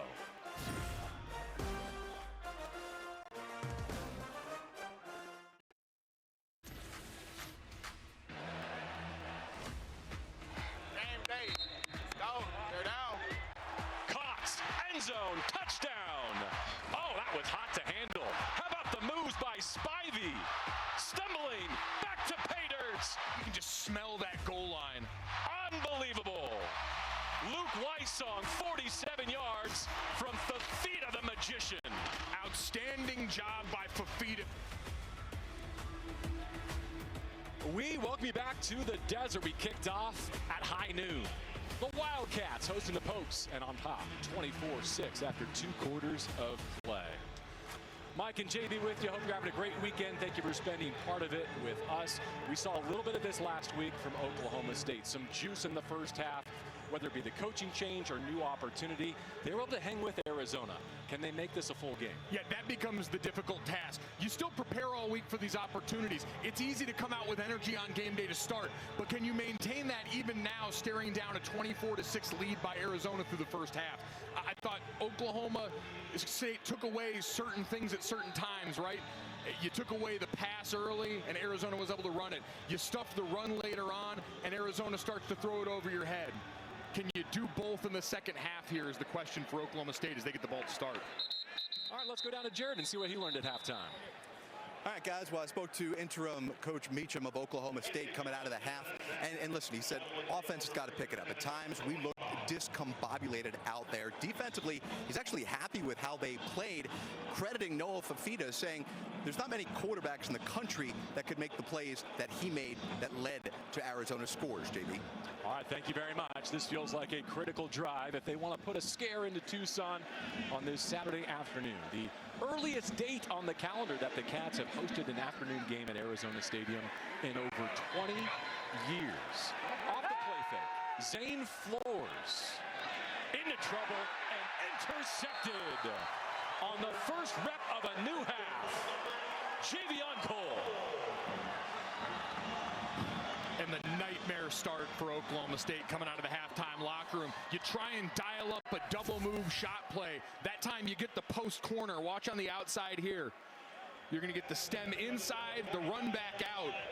And that ball just sails overhead. It was well covered the entire way. Probably one that you just need to sail out of bounds over the receiver's head. But you're trying to force a big play in the passing game. Something that really eluded them in the first half. And instead, you put your defense in a bind with Arizona beginning their first drive of the second half in plus territory after getting that field goal going into the halftime locker room. More on the celebration to come from Jared. That's the 7th interception of the season for this defense. Top 10 in FBS, one off of last year's total. Fafita spins one into the boundary, incomplete. Individually for Cole, he now has 10 career interceptions at 3 schools: San Jose State, Texas, and now his second in Tucson. And we get to see the turnover sword on the sideline, the beautiful cactus-shaped weaponry that they use to impale footballs for every turnover by the defense. It's a sentence that's never been uttered on national television before. Congratulations, Mike Golick Jr., for entering that one into the law. It's been mostly offensive fireworks so far. Here's a defensive opportunity for the Cowboys that goes begging.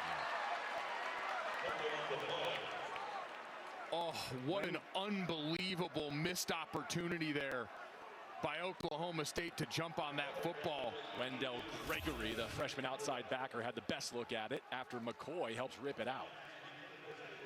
You see that ball definitely out on the way down before anything had happened on that play. And then in the back end here, what a great job staying with it by Kaina DeCambra, the center for Arizona, the former Hawaii left tackle who transferred over this season. Great extra effort play. 24-play negative there, and the officials will stop it. Rolling on the field is a fumble recovered by the offense. The previous play is under further review. Well, the review will give you more time to brag on a former interior offensive lineman yourself, who I'm sure relishes these opportunities to go save a possession. It's a great play, and it's why, in all seriousness, in every O-line room, you coach up guys to run to the football. Now, here's the play in question, and we're looking to see if there's any arm or leg down. That ball to me clearly out. We didn't hear a whistle blown for any stopping of forward progress. And so with that in mind, I think that should stay a live ball. And so you see right here, it looked like Wendell Gregory was on the inside track to being able to go and potentially scoop and score this, but we play a game with a really strange shaped ball, and so sometimes you think you've got that opportunity. And that's why I talk about DeCambra on the other side as we get a look inside the Big 12 Replay Operations Center. Right now, you see all the looks that they've got for this. Going on the field is upheld. It'll be third down. A nice timing there for all involved. Also want to shout out Iman Oates, right? The defensive tackle, the senior, for holding that ball carrier up to create the opportunity for a near takeaway. Little moments you want to capitalize on, but now as a defense, you got them backed way up. Those are the kind of drive-killing plays for Arizona that now the challenge is, hey, just survive that, right? Don't make one bad play into two by all of a sudden putting the ball in harm's way the way we just saw Oklahoma State do. Yeah, they nearly exchanged giveaways to begin this second half. 3rd and a mile for Fafita. Out to the perimeter. Sam Olsen gets a touch on Hispanic Heritage Weekend here in Tucson. Sam's the first member of his mother's family born in the States. He spoke very eloquently this week about his grandfather's journey, his family backstory, how the previous generation, the two generations above him in particular, allowed him this opportunity to thrive with their work ethic. Great tribute that we saw at halftime. Great celebration here today. Levison with the punts. And down to Gavin Freeman. He gets away late. It takes an Arizona hop inside the 10. There's a skirmish well behind the play. Back in the area of the punts. Dalton Johnson mixing it up with Landon Cleveland. Oklahoma State begins a new possession next. Big 12 football on TNT Sports is presented by Allstate. You're in good hands. It's been a great year on defense for the Cats. They've been particularly stout here on their home field. Yeah, great hands all day from them, starting off early, disrupting the back end of this defense, being able to stymie this Oklahoma State rushing attack up front, and applying pressure on the quarterback. Great recognition here on the screenplay. They've been ready for everything, including the trickeration that we knew was going to be a big part of the game plan once again for Oklahoma State. And then, of course, from getting your hands on it to taking the ball in and creating another turnover for a defense that's been one of the best in the country at that so far. And you've seen the year-over-year improvement with Danny Gonzalez at the helm, been remarkable through the first quarter of the season. Meantime, Zane Flores and the Pokes were hoping for a third consecutive turnover-free day. And for the fourth time this season, that will not be the case. And so they'll give it to Rodney Fields Jr., who's repelled. So Arizona allowing just over 16 points per game, as we saw. It's top 25 in the nation. In 3 home games, though, fewer than 9 points per contest, leveraging his Tucson advantage. They really thoroughly tested next week against BYU. I'm sure you saw some of that last night. A ranked BYU team beating West Virginia. Bear Bachmeier threw for a career-high 351. Rushing gain of 2, leaves second down and 8. Wisely dirtying it at the feet of Gavin Freeman. Flores saves a sack with Tia Savea bearing down in his pocket. You mentioned those passing yards we saw last night. Passing yards been difficult to come by as Sam Jackson gets the nod at quarterback here on third down for Oklahoma State, coming in relief of Flores. But this Arizona defense, one of 2 in college football, yet to give up a passing touchdown so far this season, and show no signs of slowing down in that regard today. See if Sam Jackson can dig them out of 3rd and 8, deep in their own territory. From his 2.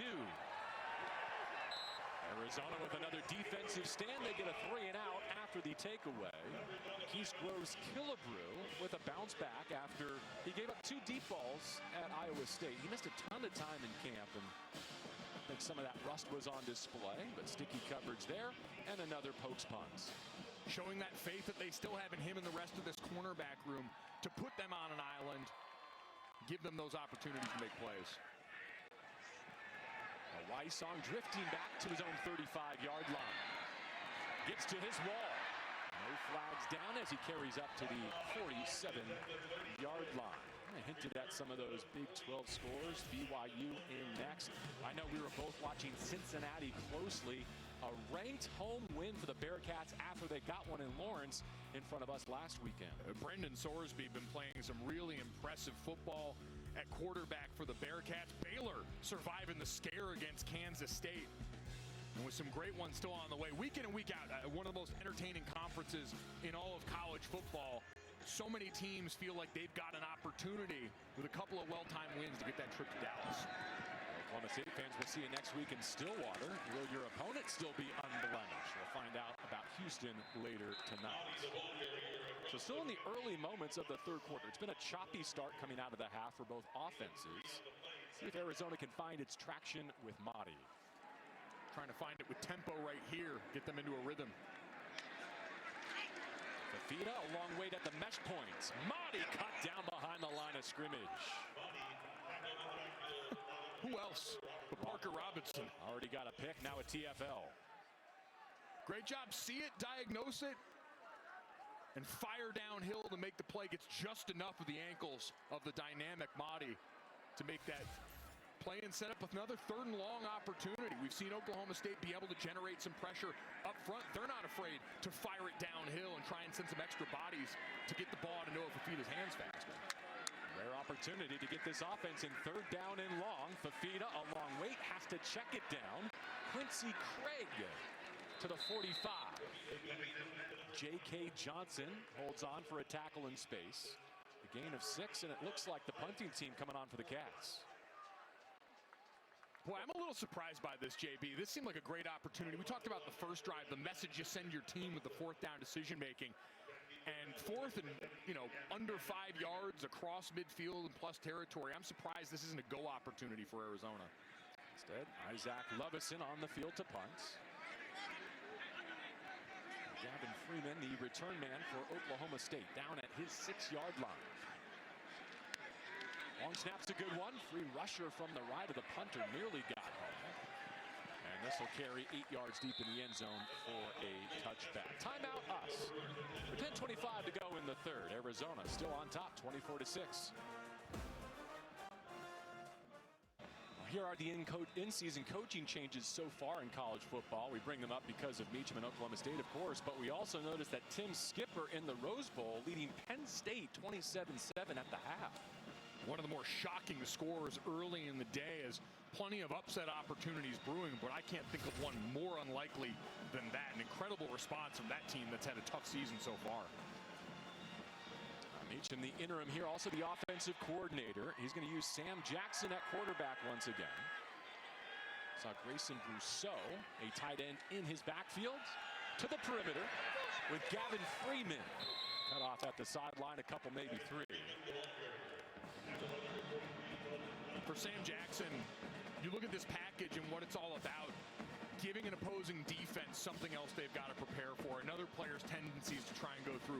You only have so much time in the week to go through all the different looks you're going to possibly see. And so just another wrinkle to try and help you out while personnel-wise you get up to speed. 5 minutes into our second half. Half roll right for Jackson. Runs into trouble. Now scampers. Could not get away. Savai Naya limits the gain to just 1. The younger brother, Julian, showing up on a Saturday. And that's one of the areas for Sam Jackson, who has been primarily a receiver. Yes, he did have 3 starts back at Cal in 2023. But when you're not a day in and day out quarterback, that pressure hits and all of a sudden it's first read and then right to try and get as many yards as you can on the ground. Needs 6 here. Back to pass. Swings it out. Freeman a long way to go. Cuts back inside and knocked off his feet before he reaches the line to gain. Now Max Harris flying to the football. 5 of the 6 he needed. Boy, that tracking speed and rallying to the football is something that's certainly going to make Danny Gonzalez proud. Genesis Smith, Chase Kennedy showing up in the picture as well. So many hats to the ball on this defense. When you turn them on tape, it's one of the things that stands out. We know Desert Swarm is something that matters a lot. Those great defenses. We get a timeout here. We get 30-second timeout. Reconsidering the punting decision, do you think? We're at that point? 4th and 1 deep in your own end? It could potentially be. I mean, you've seen the way that this half has gone so far. You understand you're only going to have so many high leverage opportunities like this, especially with the 4th and short. They could be the right idea. Bust out the best that you've got. You really haven't made a ton of use of your quarterback's legs in the design run game yet. We saw that Sam Jackson scramble there, but even for Zane Flores, there's been a lot of those read plays, but I haven't seen the quarterback pull it yet. And so you get the defense bought in on all that run action you've sold them, and maybe use the legs of your quarterback here on 4th and short, get you an extra hat and get that much-needed first down. Just give your defense a breather on the other side. I saw those dueling huddles on the Oklahoma State sideline, right? One group ready to punt, 4's in the offense ready to go hunt. This 4th down and 1. I love it. Be fearless. What do you have to lose at this point? As Flores back out on the field now. And let's see if they make use of his legs here on this crucial 4th and short. Arizona's going to put a deep man back. In the instance of a pooch punt, they've got it covered. And now they spend a timeout, I think, believing that Oklahoma State is sincere about this go effort. Charge timeout. Arizona. 1st and a half. We get 30-second timeout. And you saw very animated Brent Brennan on that play. Poor communication, a lack of certainty about what you were going to get from the other side. Force you to burn a timeout that, hey, maybe the game's not in balance right now. You've got an 18-point lead built, but you're constantly, as a coach, in the middle of games that, being frank, Arizona's supposed to win this game on paper going into today. But as a coach, you're constantly harping on the small details that are going to matter when you're in a close game, that are going to matter as you go on through conference play, and try and make sure that 7 losses in 8 games doesn't happen the way it did in 2024 after your 3-1 start. Every little thing matters. How you do those little things is how you're going to do everything as a team. See the 4th down marker after each side spends a timeout over this decision. All 11 in both uniforms prepared for 4th down and 1. Rodney Fields Jr. will be the back. Flores is the quarterback. Can they pick up a yard? To the air and got it. Out of bounds at the 35-yard line. Rodney Fields Jr. moves the sticks. Got really worried he was going to run out of real estate. You're going to get the look right here. He's going to come across the formation. The quarterback's going to fake this way and then come back on that designed rollout, the naked bootleg. And always tough, that quick change of direction. Thought they were going to run out of real estate quickly over there by the sideline, but a great toe tap. The quarterback keeper here, and it goes for a loss. Deshaun McKnight playing on the other side of scrimmage again. Your team leader in tackles for loss, at least 1 in each game so far, so he keeps that streak going early. This defensive front, you turn them on him. Malachi Bailey, I thought, has done a great job this year. Their leader in quarterback hurries, the former first-team All-SWAC performer at Elkhorn State. They're a deep group up front. 7 on the line here. And a run crease. One of the best gains of the day on the ground, and Oklahoma State will take it. 11 on the pickup for Rodney Fields Jr., who, despite missing the opener, leads the pokes in rushing and all-purpose yards. You're going to see right here the read fake from the quarterback. Holds a little bit of that backside, but a good seal and crease created by that offensive line up front. I do think getting that quarterback established as a part of the run game, as we get the Wildcat look here right now, important. Direct snap over the left side. Ball comes out. Scoop and score opportunity still on the deck. And the Cats will have to settle for a fumble recovery. Trey Smith, the captain, pounces on it. Oklahoma State loses a fumble for the first time this season. And Trent Howland, trusted with the snap, coughs it up. Just a tough rep here. You got a guy that's maybe not used to handling the ball coming right off the snap, but more just a great hit by the defense. Helmet lands right on the football for a guy that is used to being the ball carrier. Don't squeeze it quite tight enough, and now all of a sudden we get to add another football as a sacrifice to the sword. Oh wow, we heard the pop. Great sound effect from the sideline. This Arizona defense, I think, deserves more attention. It's not just a year-over-year improvement. It's become a force. Fafita rolling away from trouble. A ball fake to scoot up the sideline and get a couple. Danny Gonzalez told us yesterday, we're okay on defense. We're not great yet. We can be elite, though, if we trust our talent. That's where they are as they open the month of October on that side of the ball. And listen, turnovers aren't always a great predictive metric, but we know they come in bunches, and we know it's about getting hats to the ball, being in the right place, all things you can coach and put them in position to go and make those plays when they present like that. I'll see if Fafita and the Cats can create some separation here. Long wait for the 2nd and 12 snap. Incomplete is the ruling on the field. Wendell Gregory at 6'3". Able to bust that up. Saw Luke Webb, a freshman defensive tackle, getting some burn up front for Oklahoma State as well. And that one of the areas with a shorter quarterback, you can try and make life difficult, collapse the pocket, use that pressure to try and take away some of those easy throwing lanes up front as we stand for 3rd and long. Risano on the right hip of Fafita. Another 3rd down and distance situation here. Can he pick up a dozen? Fires middle. Oh, what a catch. Crossing left to right and turning the corner. and down inside the 5. Have a day, Trey Spivey. The hands on full display once again. Wait till we get a look at this.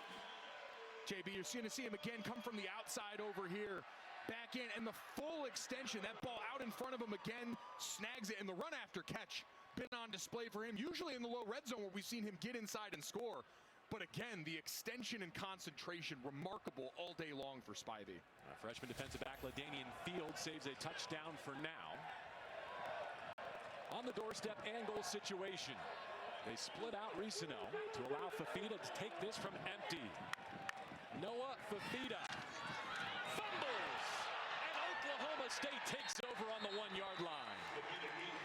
Wendell Gregory has been everywhere, and McCoy scoops it up.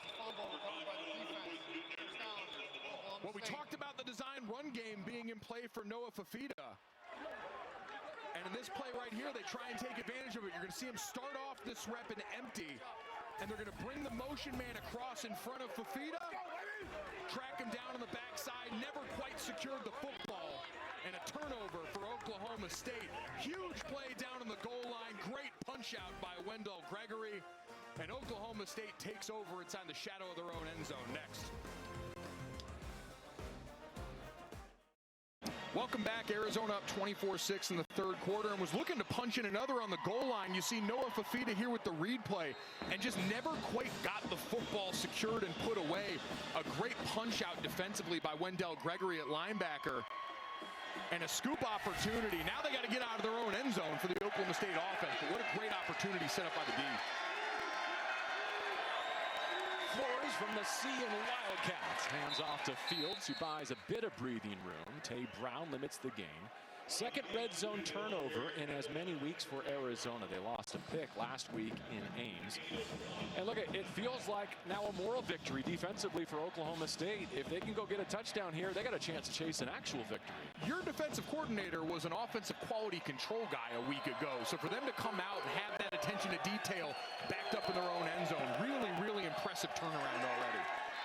Flores from his end zone, way out of bounds, into the kicking net. Trying to set up the double move, covered down by Arizona on the outside. So is that just the timer running off in his head, knowing where he is on the field? Exactly. We've talked about Flores getting more and more reps as the weeks tick along now, coming off a training camp battle that he originally lost, but then thrust back into. You'd imagine probably a design draw called right here, as you don't want to risk a holding call with the quarterback in the end zone. Former Nebraska Prep Player of the Year throws in his own end zone. Risky, but they survived a punt. Rodney Fields Jr. and his trusty hands out of the backfield. It's fourth down. Can't say I love the wide receiver screen with your player standing in the end zone. As we look here, plenty of space up front. Flores gets that ball out.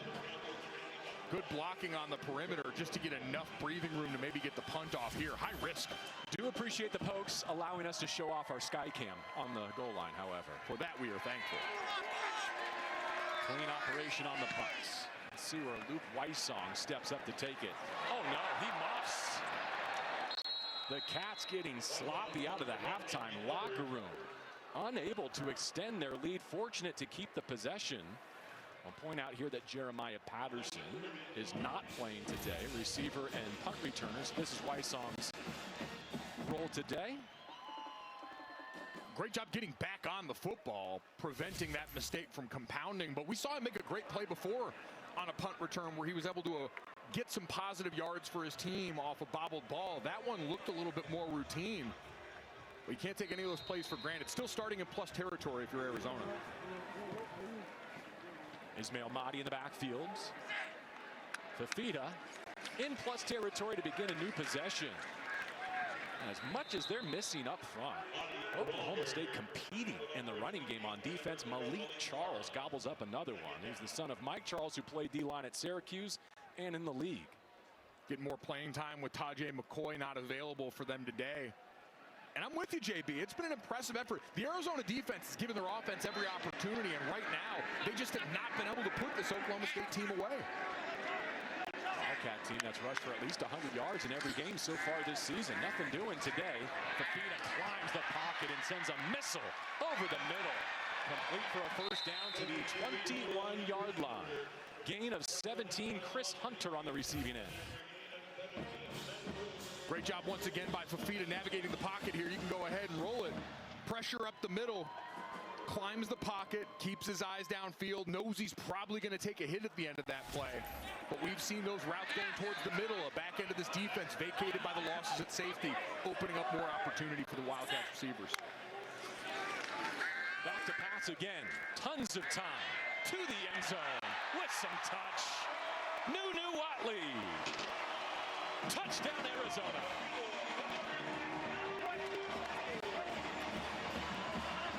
The response you wanted to see from this offense. Turn the ball over on the goal line with a fumble off the exchange for your quarterback. And so what do? You put it on him and give him an opportunity to affect the game with his arm this time from distance. And once again, Noah Fafita now his 4th touchdown on the day where he's just gone over 340 passing yards. Now, 5th time in his career, he's got a 4-touchdown game. Extra point knocked right through. And finally, from Arizona's perspective, some separation.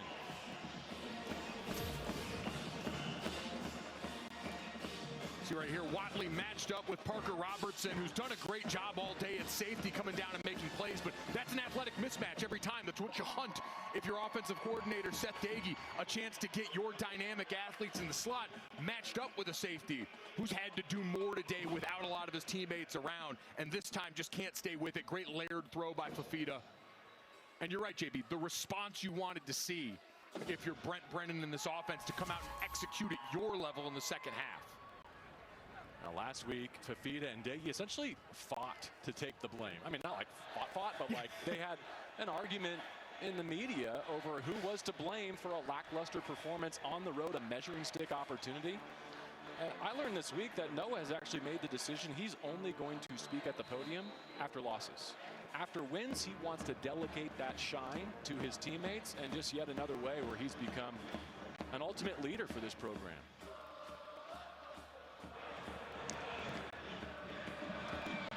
There's no chance for any sort of kick return opportunity against Ian Wagner this season. If you're going to be the kicker wearing the hoodie underneath your pads, you better be booting it out of the back of the end zone. Sierra Vista native, a homecoming to complete his college career after playing at Illinois State as well. Fafita checking the tablet in the shade. A rare day game here in October, and now that Wildcat sideline is in the sunshine as our shadows start to creep here. Both are, but later in the day, it'll be the visitor sideline that gets the shade first. Kickoff temperature only in the mid-80s, not as severe as we expected, but on the turf, a completely different story. Zane Flores, no stranger to the heats. Heaves one over the middle. Right idea, just off the mark. And Gavin Freeman running through that second level. Flores, someone that Meacham recruited while at TCU. Had a handful of nice Power 4 offers, including the likes of Washington, Missouri, and Kansas. Kansas State, Indiana. Had his season-long 47-yarder to Rodney Fields last week, and they felt like he'd make progress each and every week. Obviously, today a bit of a step back for the whole offense. That one on the back hip of Sam Jackson. You mentioned his time at Cal.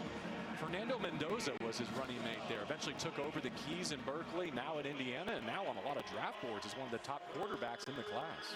Getting a lot of Heisman Trophy buzz early in the season, doing a great job at the helm for Curt Cignetti's offense. We talk about a lot for college football now. These guys, so many different schools loaded up into the player bio. It used to be you saw a guy come from one school, now it's 3-4 stops for some of these players, and trying to get them to gel quickly is the challenge for every staff. Arizona just tacked on a touchdown, now looking for a defensive stop. They're bringing it to Flores' doorstep. A completion to the 30, that will not be nearly enough.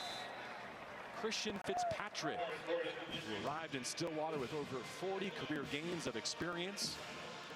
His 4th school, he's played at Louisville, Michigan State, and Marshall. hobbling off 4th and 4. An explosive athlete, too. You go back and look a year ago at Marshall, some of the spectacular plays he made, highlight reel one-handed grabs, and again, knowing what the quarterback situation's been, all the changes in offense and everything, haven't seen that show up consistently yet. As the offense staying out in the field right now, going for broke.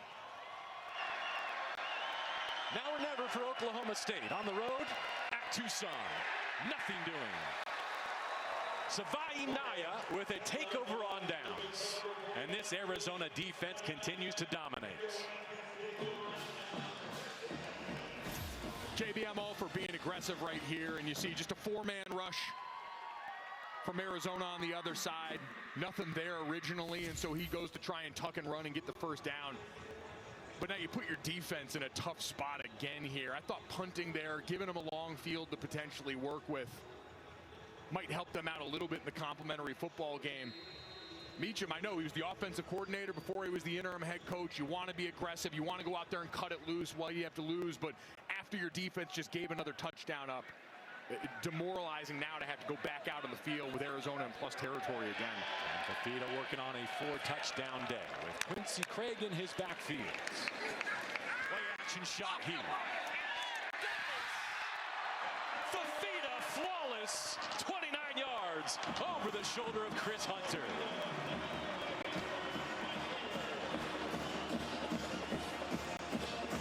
His 5th touchdown ties a career high. And now moves him into a tie with Khalil Tate for 3rd most in school history. And what a play to do it on. Straight one-on-one go ball that he couldn't have handed it better than he threw it there. An impressive throw from the veteran QB. Well, if drops was the story of the pass catching unit here through the first month of the season, they've gone out and made plays for their quarterback today. Quarterback sees he's got a one-on-one opportunity, and you're right. You heard this coaching staff talk about coaching up the drops. They said they weren't going to go out and just yell at these guys, tell them to catch the football. Brent Brennan said, I'm a former receiver. I want to know, hey, what goes into it? What's the issue that we're having looking this in right now, making the plays necessary? And that work paying off today for a group that's had an incredibly productive afternoon. You mentioned it, climbing the career passing charts in multiple categories. Now tied with Khalil Tate's 57 apiece. And as we said, 5 touchdown tosses. It's not a new thing, but it is a career high watermark for Noah Fafita. Tell you what, 10 more to get to the top of that list. He stays producing like this. That's a very doable number for one of the best quarterbacks in school history. How about some kicker swag? That's the 30th of the year for Ian Wagner. Only 1 return. Established dominance in every phase. Coach talks about the red line. 100 miles an hour, 100% of the time. That extends to the kicker. When they bring the dynamic kickoff from the NFL to college football, Wagner's going to be one of the driving forces behind the change. No question. The legs on some of these kickers nowadays, college, the NFL, been remarkable to see how comfortable these guys are pulling up from distance. See Sam Jackson marching into position. I said this earlier, but he only had 3 touches through the first 3 games. And then last Saturday against Baylor, hit all 3 of his pass attempts. 46 yards, including a 26-yard score to Josh Ford, who unfortunately is not dressed today. Hope to see him next week in Stillwater. A give around the left side. Freeman had nowhere to go. A loss of 2 as Arizona played it to perfection. You mentioned Ford out in that tight end room, Will Money. All of the targets that they had 2 tight ends so far this season unavailable today, and you've seen the shrinking menu of plays that they can go to when you don't have that personnel group as readily available to you, when you're constantly shuffling in quarterbacks to try and manufacture some sort of spark.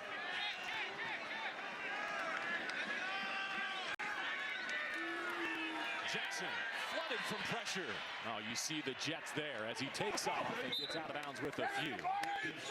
Jabari Mann, a freshman linebacker from San Mateo, California, after him. All right, watch lower right here, Mike. Yeah, look down here. Oh, yes. 100%, 100 miles per hour, 100% of the time. But about the cheerleading squad putting the megaphone to use fielding the ball there? Teamwork makes the dream work. Rumble, young man, rumble. That feels like a Jared Greenberg interview waiting to happen in the fourth quarter, doesn't it? He's already got a sword down there. Let's give him a megaphone now, too. Jared needs more toys. I'm on it, fellas. So one return surrendered and one into the megaphone for Wagner. Jackson could not get all the way there. Dalton Johnson cuts him off before the line to gain. Fourth down in the final seconds of the third quarter, which took a while to get off the ground offensively, but 14 points on the board for Arizona in this frame. Offense staying on the field for now, but I have a feeling this is just to play out the third quarter here. We saw them go for it in a similar situation before.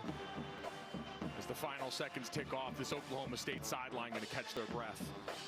As Fafita adds 2 more passing touchdowns to his total in this third quarter, extends the lead to 38-6. You are watching Big 12 football on TNT Sports, presented by Modelo.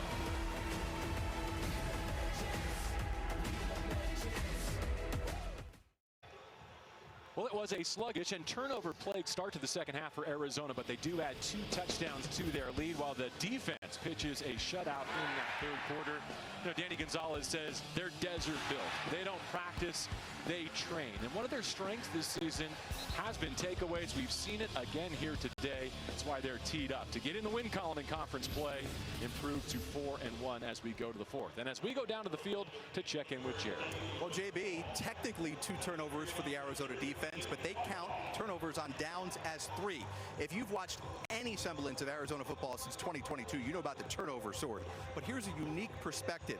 The big one where they impale the football is the cool one, game days.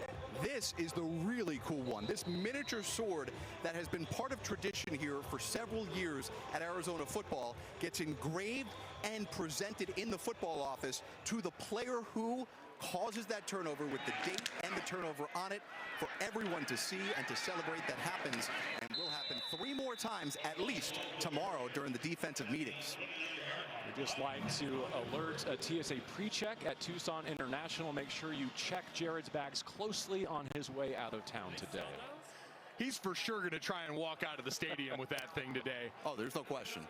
The Arizona equipment staff is going to have to pry that out of his hands, and understandably so. It's, again, a lot of people, we've seen sideline things over the years, the turnover chains, different things like that, but you want to create buy-in. You want to create some excitement there. We heard it talked about from Clint Bowen and the Oklahoma State staff, but being able to celebrate each other and what the plays you make on defense week in and week out. Fafita's got some record opportunities here if they stay on the gas. He's going to run this to the 35-yard line and duck down before really taking the brunt of that contact. His backup is Braden Locke, and you figure you might see him at some point later today after a couple of seasons at Wisconsin. Yeah, as we see Noah Fafita with his hands over his ears listening to that coach comm, I'm sure they're saying, continue to get down. You don't want to see him with a ton of rushing attempts while you got the game in hand, but you certainly don't want to see him taking hits. Second down and 4. I'll send it out to the perimeter and get Gio Richardson, a freshman from Chandler, Arizona, a catch and a first down. We told this story earlier in the season, but Gio broke his fibula in the biggest game of his career, the 24 state championship here, just a couple of days after signing with U of A. So it's great to see him running well, playing well. He is everything that Arizona wants in a slot receiver, the coaching staff tells us. They're just loaded at the top of their depth chart.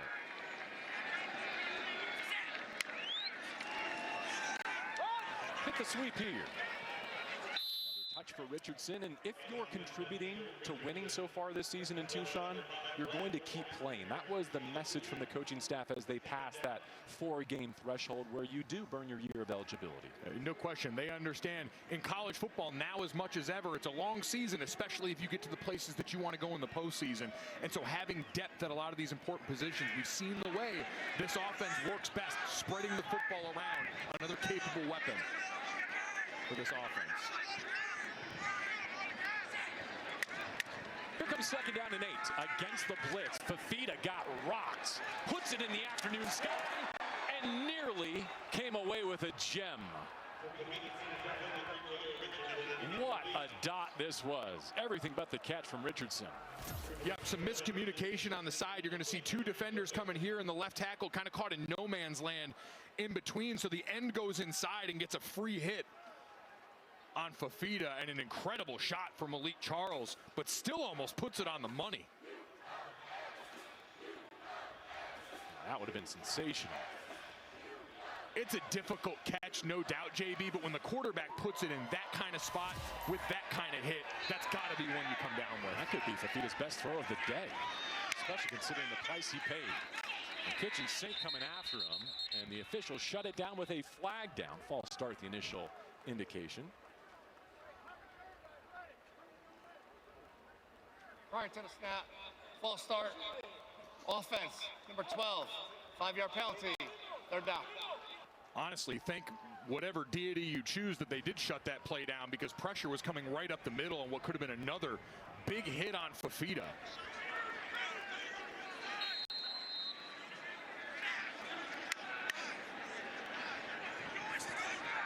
Long way here. Third down and 13. Just a couple of minutes into the fourth quarter. Craig's in his backfield to help out with protection. Let's see if they do go for the sticks. They will. Fafita dodges the first, steps up, and is sacked. The score is not going to reflect the effort that this defense brought to Tucson today. Yeah, watch the end tackle game over here. You're going to get a cross up on this side, and great penetration upfield by the end, crashing down, flashes in the quarterback's face, and they both rally to the football. It's a deep reserve. Pawasa Utu, a sophomore outside linebacker in the box score. And Bowen and company rightly celebrating on their sideline. They may be outmatched today, but that does not undermine their effort whatsoever. So settle inside the 20. Lovison with a good punt. 38-20. 38-6 our score. As Arizona Zoo hanging tough in the heat. I think one of our best strengths, having played together for a few years now, is I can communicate with Dalton and Genesis without even saying a word. It takes a hand or just eye contact. This defense has been dialed in all night long. It allows us to play faster and trust each other. Because one man mess up, we all mess up. We're back in with the last line defense, so we all got to be on the same page. Welcome back to Tucson. Danny Gonzalez and the Arizona Wildcats with another touchdown-free performance so far. Holding Oklahoma State to 6, and we may have a quarterback change now for the Pokes. Banks Bowen, the freshman from Lawrence, Kansas, the son of the now interim defensive coordinator who coached him as a prep, takes over and hands off to Rodney Fields Jr. Another run stuff for Mays Pesse. Arizona defensive fronts. Let's give Devin Dunn some love and run support. You know, in the midst of all this, what a cool moment for Clint Bowen, right? Took some time away from the college game to go back and coach his alma mater in Lawrence, a place he spent so many years as a coach and as a player. Talked about how rejuvenating it was being back at the high school level, seeing all these guys go out there, play with their best friends, getting to coach both his sons at that level, and now having the chance to do it here, albeit on the other side of the ball in Stillwater.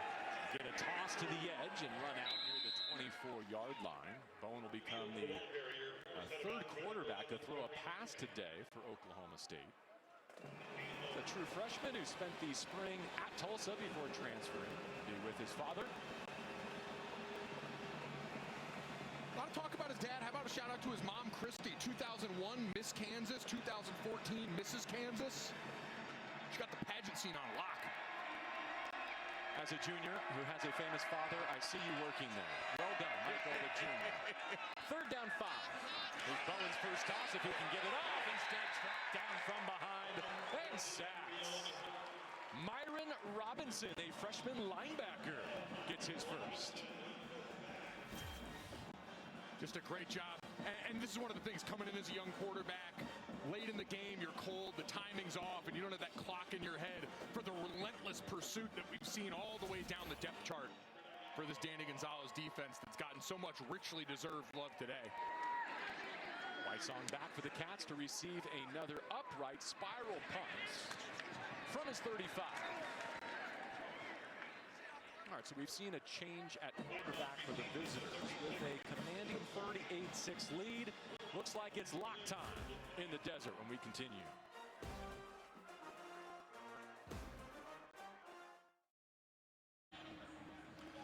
Noah Fifita's 5th game of 350-plus yards passing. There were some blemishes, but 5 touchdowns and a victory when this day is through as he gives way to Braden Locke. Imperfect off execution overall, but anytime this can be maybe an imperfect day, we're going to have stuff to coach up. But you got 5 touchdown passes, tying a school record, moving you up to a tie with 3rd on the all-time list. It's a pretty darn good day for Noah Fifita. A 6-foot redshirt junior from Rockwall, Texas gets an opportunity against Oklahoma State and to close out a league win.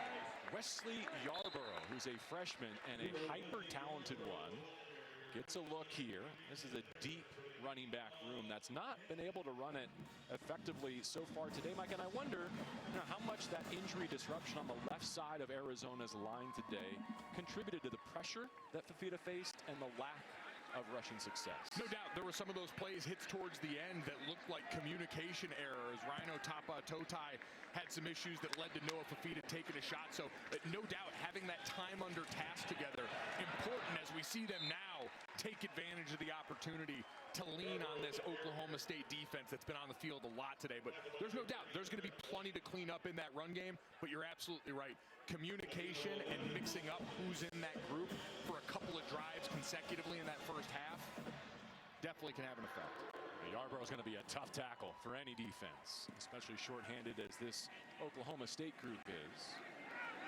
Locke, who spent a couple of seasons at Wisconsin, originally signed with Mississippi State to play for the late Mike Leach.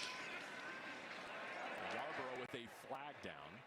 Part of the reason I think the offensive line is worth discussing here is because maybe the best defense in the Big 12 comes in next. BYU will present some problems, although I'll point out, I read that both of their leading tacklers got injured last night, so that's something we'll be monitoring week over week.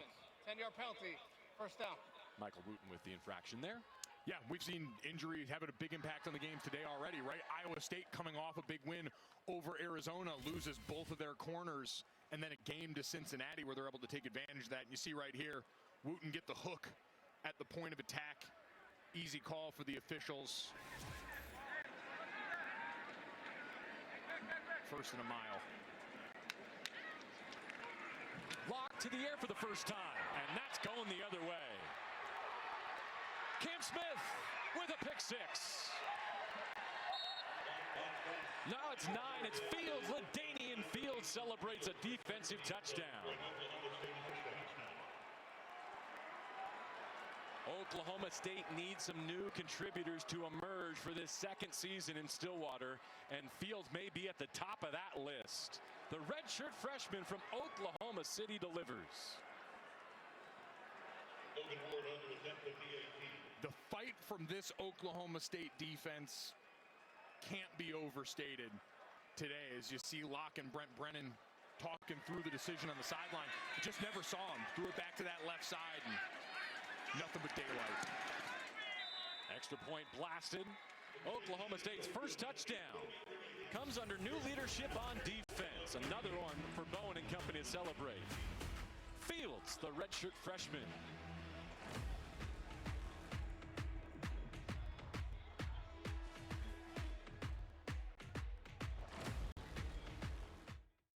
Been a week of departures in Stillwater, but those Cowboys who are here have been dialed in, and a highlight for Fields going the other way. And a little bit of justice for Braden Locke. You're going to see the slant here by Phelps where he just slips, so the quarterback's throwing a timing play, puts the ball where he thinks the receiver's going to be, and instead Fields waiting there for the easy pick 6. So just an unfortunate slip by Phelps that turns into 6 the other way. Amadi and Craig, the return men, will take a fair catch and actually just let it land in the end zone. Same difference. 38-13 our new score as we check out our Coca-Cola play of the game. And who else but Noah Fifita on a career day, scrambling, keeping the play alive to make something happen, and eventually finds his man Luke Wysong down the field for a big strike and scorer in this game, 1 of 5 passing touchdowns for Fafita on a day where he throws for 376 yards, and none more impressive than that, certainly. I mean, you could argue one of the most important things to come out of today for Fafita in Arizona, building trust and confidence in his targets. He has spread them around once again here today, but his pass catchers have made plays at the catch point and then with the football in their hands. 11 drops on the season turned into a bunch of opportunities, showing that group he still has plenty of faith in them to go do it. Wendell Gregory has shined on defense for Oklahoma State.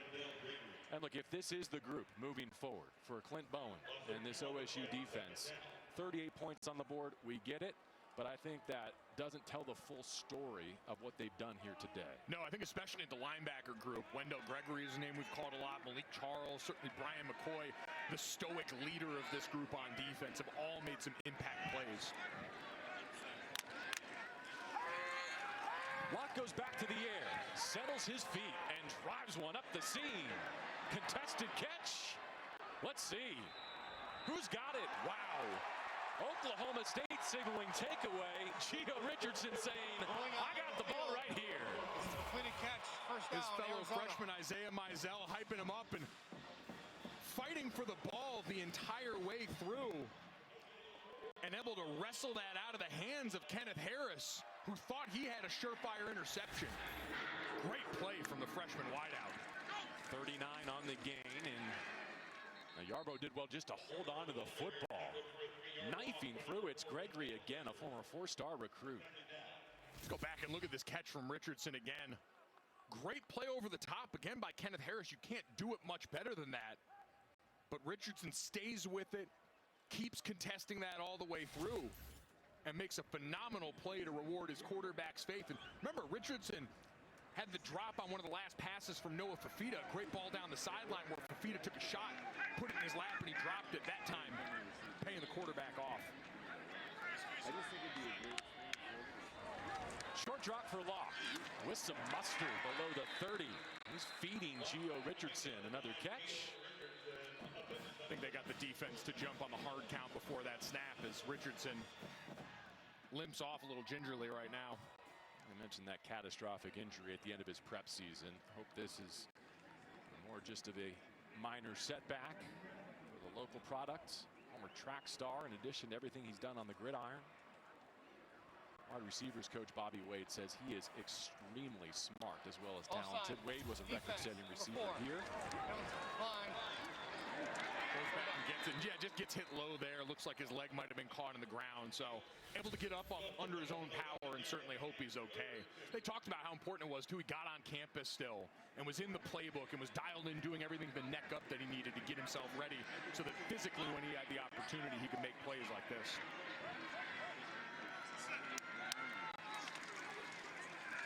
Out to the flat, able to link up with a tight end.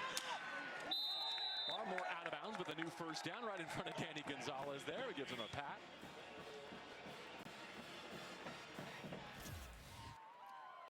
Right here ends up being a little RPO, so you got the tight end coming in motion and then working his way back outside.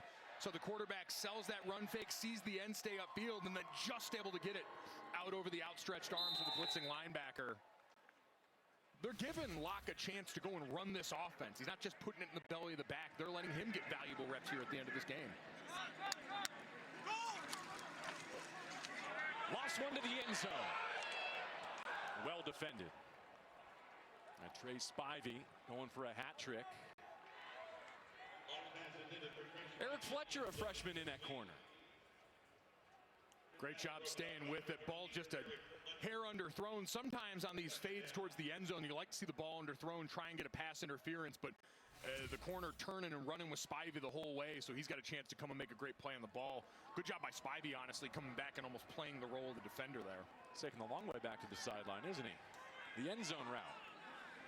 Braden Locke at the switch here. The new quarterback was recruited by Seth Day at high school when he was an assistant back at USC. Clean platform here, getting antsy. The clock runs out and he sacks. Armstrong Nodham, a freshman defensive end from Mesquite, Texas. That's coverage sack right there. Nowhere to go with the football. Defensive line stays in their rush lanes and eventually gets home. these guys all understand, hey, there have been some guys that have left, so I've got an opportunity to go out there and try and earn more playing time for this staff and Clint Bowen that are coming over here is almost a clean sheet. If you haven't been getting the reps you want, now you've got plenty of opportunity, and a lot of these guys taking advantage of that today. To the air again on 3rd down and long. Walls caving in and back-to-back sacks for the Pokes. More momentum to take back to Stillwater. Sitiveni Havili Kafusi busting up the pocket there. Oates in the mix. Guys getting flattened the whole left side of that line. Some friendly fire as we had a couple of players tripping over one another. And that's still the guys that have played a lot of this game. Michael Wooten's been pressed into action. Rhino Tapa Totai's been in there for most of the game at left tackle. So those guys have plenty of reps. It's not like they're coming in completely cold. We know at some other positions they've made changes along this offensive line. There's some issues now getting everyone out here and lined up for the field goal try, and Brent Brennan's got to burn a timeout. Charge timeout, Arizona. 1st and a half. Be a 30-second timeout. I mentioned we'll be in Stillwater next week, so Eskimo Joes get ready. Houston coming to town, and then BYU against Arizona. I think that should have a national spotlight on it in terms of the consequence as we take a look at Arizona's upcoming schedule presented by Modelo. You want to talk about the race to the Big 12 championship? Next week, a big one against a ranked, unbeaten BYU. No question, great opportunity for both teams going into that one. Road trip to Nippert at Cincinnati in November, that especially after today, Cincinnati beating a ranked Iowa State team. Some great opportunities. You don't draw Utah and Texas Tech during the course of this season. The Big 12 is wide open as any conference in America. We're going to stretch Michael Salgado Medino's range here. His career-long 52 in the opener against Hawaii. This to reset the high water mark from 57, and he crushed it. Special teams has been a sore spot for the first month of the season. That's a high note to end on for Brennan and company. Had a miss early in the day. Keep giving him some opportunities. Brent Brennan obviously wasn't happy. He had to burn the timeout to get everyone out there. But the reward on the back end, from distance, no problem. Nothing but the back of the net. Take some of the sting out of those back-to-back sacks. You get a chance to build confidence from your long snapper all the way through your place kicker. 57 yards to extend the lead to 41-13.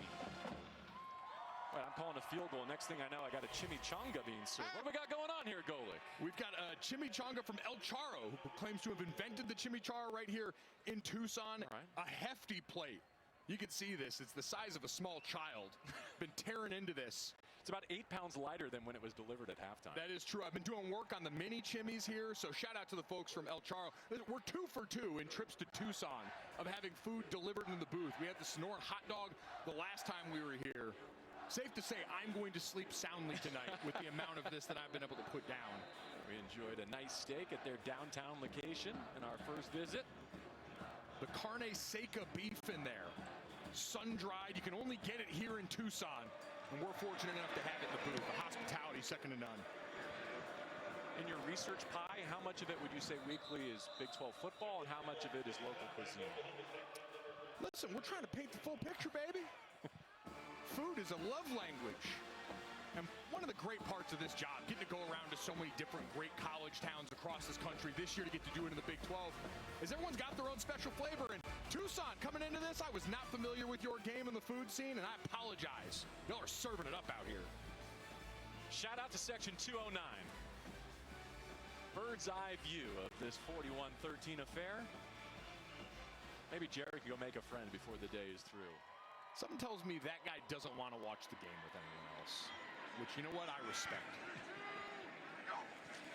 New drive for the Pokes. And stack a few more positives on a day that's had very few on offense. They got a defensive score, and they get Caleb Hicks the football. Now, he did not play against Tulsa, was not involved in the Baylor game plan either, but came into today still leading the team in carries. Now, career-high 63 rushing yards in that loss at Oregon in week 2. Career-high 63 rushing yards in that loss to Oregon, the former Oklahoma Sooner, working his way in today. Banks Bowen on in relief of Zane Flores today, quarterback for the Cowboys. Handles a low snap. Riley Wilson in on the tackle. He had a couple of third down sacks in Ames last week.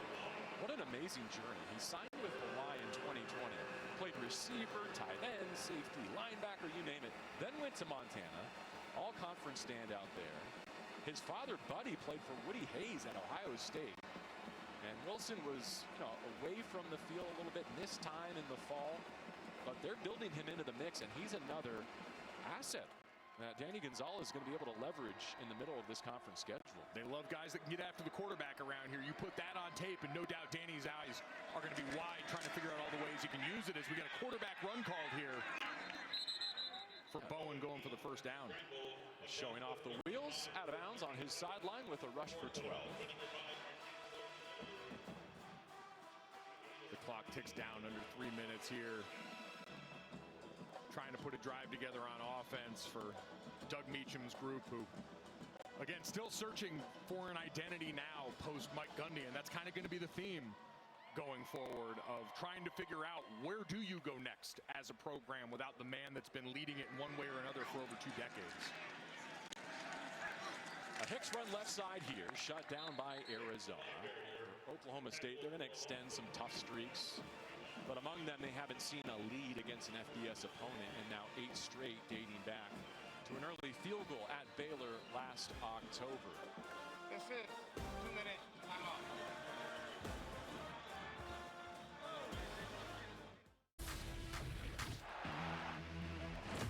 Back to pass again. Tons of time to the end zone with some touch. Nunu Watley. Touchdown, Arizona. Play action shot heat. Got it! Fafita flawless. Yeah, Noah Fafita able to overcome a couple of turnovers and have another record matching day in the desert. Arizona's about to get to 4-1, win their conference home opener. Some discombobulation meanwhile for Oklahoma State. Banks Bowen in at quarterback. Ball came out late there. Looks like an Oklahoma State offensive lineman able to fall on that one. They put it in the hands of Royal Capel, a freshman receiver.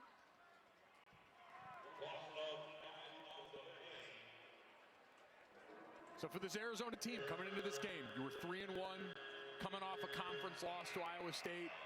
You know what happened last year and able to respond today so far with a chance to close out a win. We know it became 7 losses in 8 games last year. The quest for Brent Brennan this season, trying to right those wrongs, get this team to a bowl and beyond. A design QB run here above the 40. And I think you're taking us in the right direction. This year is not last year, right? It's not just getting to 4-1.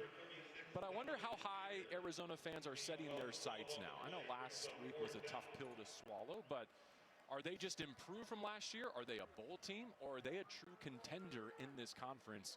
We'll know so much more next weekend. Yeah, I think next week's the real test. So far, they've gotten the job done. Last week was a setback, but there were still areas in that they liked. They thought their offensive line performed well against that vaunted Iowa State defense. Noah Fafita comes back this week with a group of pass catchers that had dealt with the drops this season and sees a bunch of them make plays. So there's been those signs there. Now it's putting it together for a complete team performance. Nearly a pick. Adua Akandaye, a freshman defensive lineman, had it in his mitts. Woo! We almost had a big fella getting loose. The left-hand club makes that a pretty difficult one. I mean, he almost caught that with the left upright. Would have been impressive. You pull that down, and all of a sudden, once that glove comes off, you're making a petition for the hands team after that play. I mean, he's lucky. Oklahoma State's lucky he didn't bring that in, because that stiff arm to the end zone would have been unstoppable. Unstoppable, and he looks right on the edge of a big guy touchdown. I don't know if that quite counts as a thick 6, number 94. Looks a little thin, but I probably would have gotten up the effort as he gets up the turnover sword. He's banking it on downs, even though he doesn't get the pick. If they're going to give you credit for it, go ahead and take it, young man. Go ahead and take it. We'll see the Pokes again in Stillwater next week. What are those building blocks, those stepping stones that they should take out of this loss today? Consistent effort through all 4 quarters. You had a pick 6 in the second half. Your defensive intensity matched that burst you saw by the offense last week. Continuing to find those little teachable moments, if you're Doug Meacham and the staff, going to be important for keeping that morale high and keeping this group together the way he wants to. I want to thank Brett Gleason from Arizona and Sean McGuire from Oklahoma State for their contributions to this broadcast. It's a 41-13 win for Arizona. Their conference home opener is in the win column. And Brent Brennan said every opportunity is a critical moment for us to show we're making progress and another step in the right direction after they trailed for the first time all season in last week's loss on the road against a ranked Iowa State team. What we've seen consistently from Arizona this year, JB, that defense is going to give you a chance in every single game. That pressure from Danny Gonzalez's group is unrelenting. And with how they've turned the ball over, going to give your offense and that potent quarterback yours plenty of opportunities for success. Yeah, they only allowed 2 field goals. The touchdown came on defense. Let's go down to the field one more time. Here's Jared. Well, Coach Brennan, again, talked about the accountability and bouncing back to not be like last year's team. Did you see what you needed to see today? Yeah, and I think we can play better. You know what I mean? I was excited about how we finished it in the second half, but I think there's still more there for us. And so that's one of those things, like as a coaching staff, we got to dive into it and figure out why we didn't move the ball a little bit better in the second half as an offense. But I believe in these kids. I believe in our coaches. This is a great win for us, right? Red line showed up all over the field today. I don't know. I think we had 3 turnovers on downs and 2 turnovers. So for us, that's 5 takeaways. That's a great day for us. Offensively, there have been questions among your fan base about your quarterback, Noah Fafita, today. 5 touchdown passes. What did you learn about him, and what should the fan base know about him? I think the fan base should know that Noah Fafita has chosen to stay here when the whole world has offered him everything to leave. He's one of us. He loves Tucson. He loves the University of Arizona. He loves his teammates, and he loves his program. And he fights his ass off for us every single day. And I'll ride or die with Noah Fafita. I promise you that. Coach, great win today. Thanks for the hospitality here in Tucson. Thank you. Bear down. Guys. Quite the punctuation to a 41-13 win. Coming up, the Big 12 College Football postgame presented by Geico. For Bert Bondi, our producer, Brett Christen, our director. For Mike and Jared, I'm JB. On behalf of the rest of our TNT Sports crew, so long from Tucson, you've been watching Big 12 football on TNT. Let's send it back to the studio. Coy, Takio, Champ, and Victor Cruz.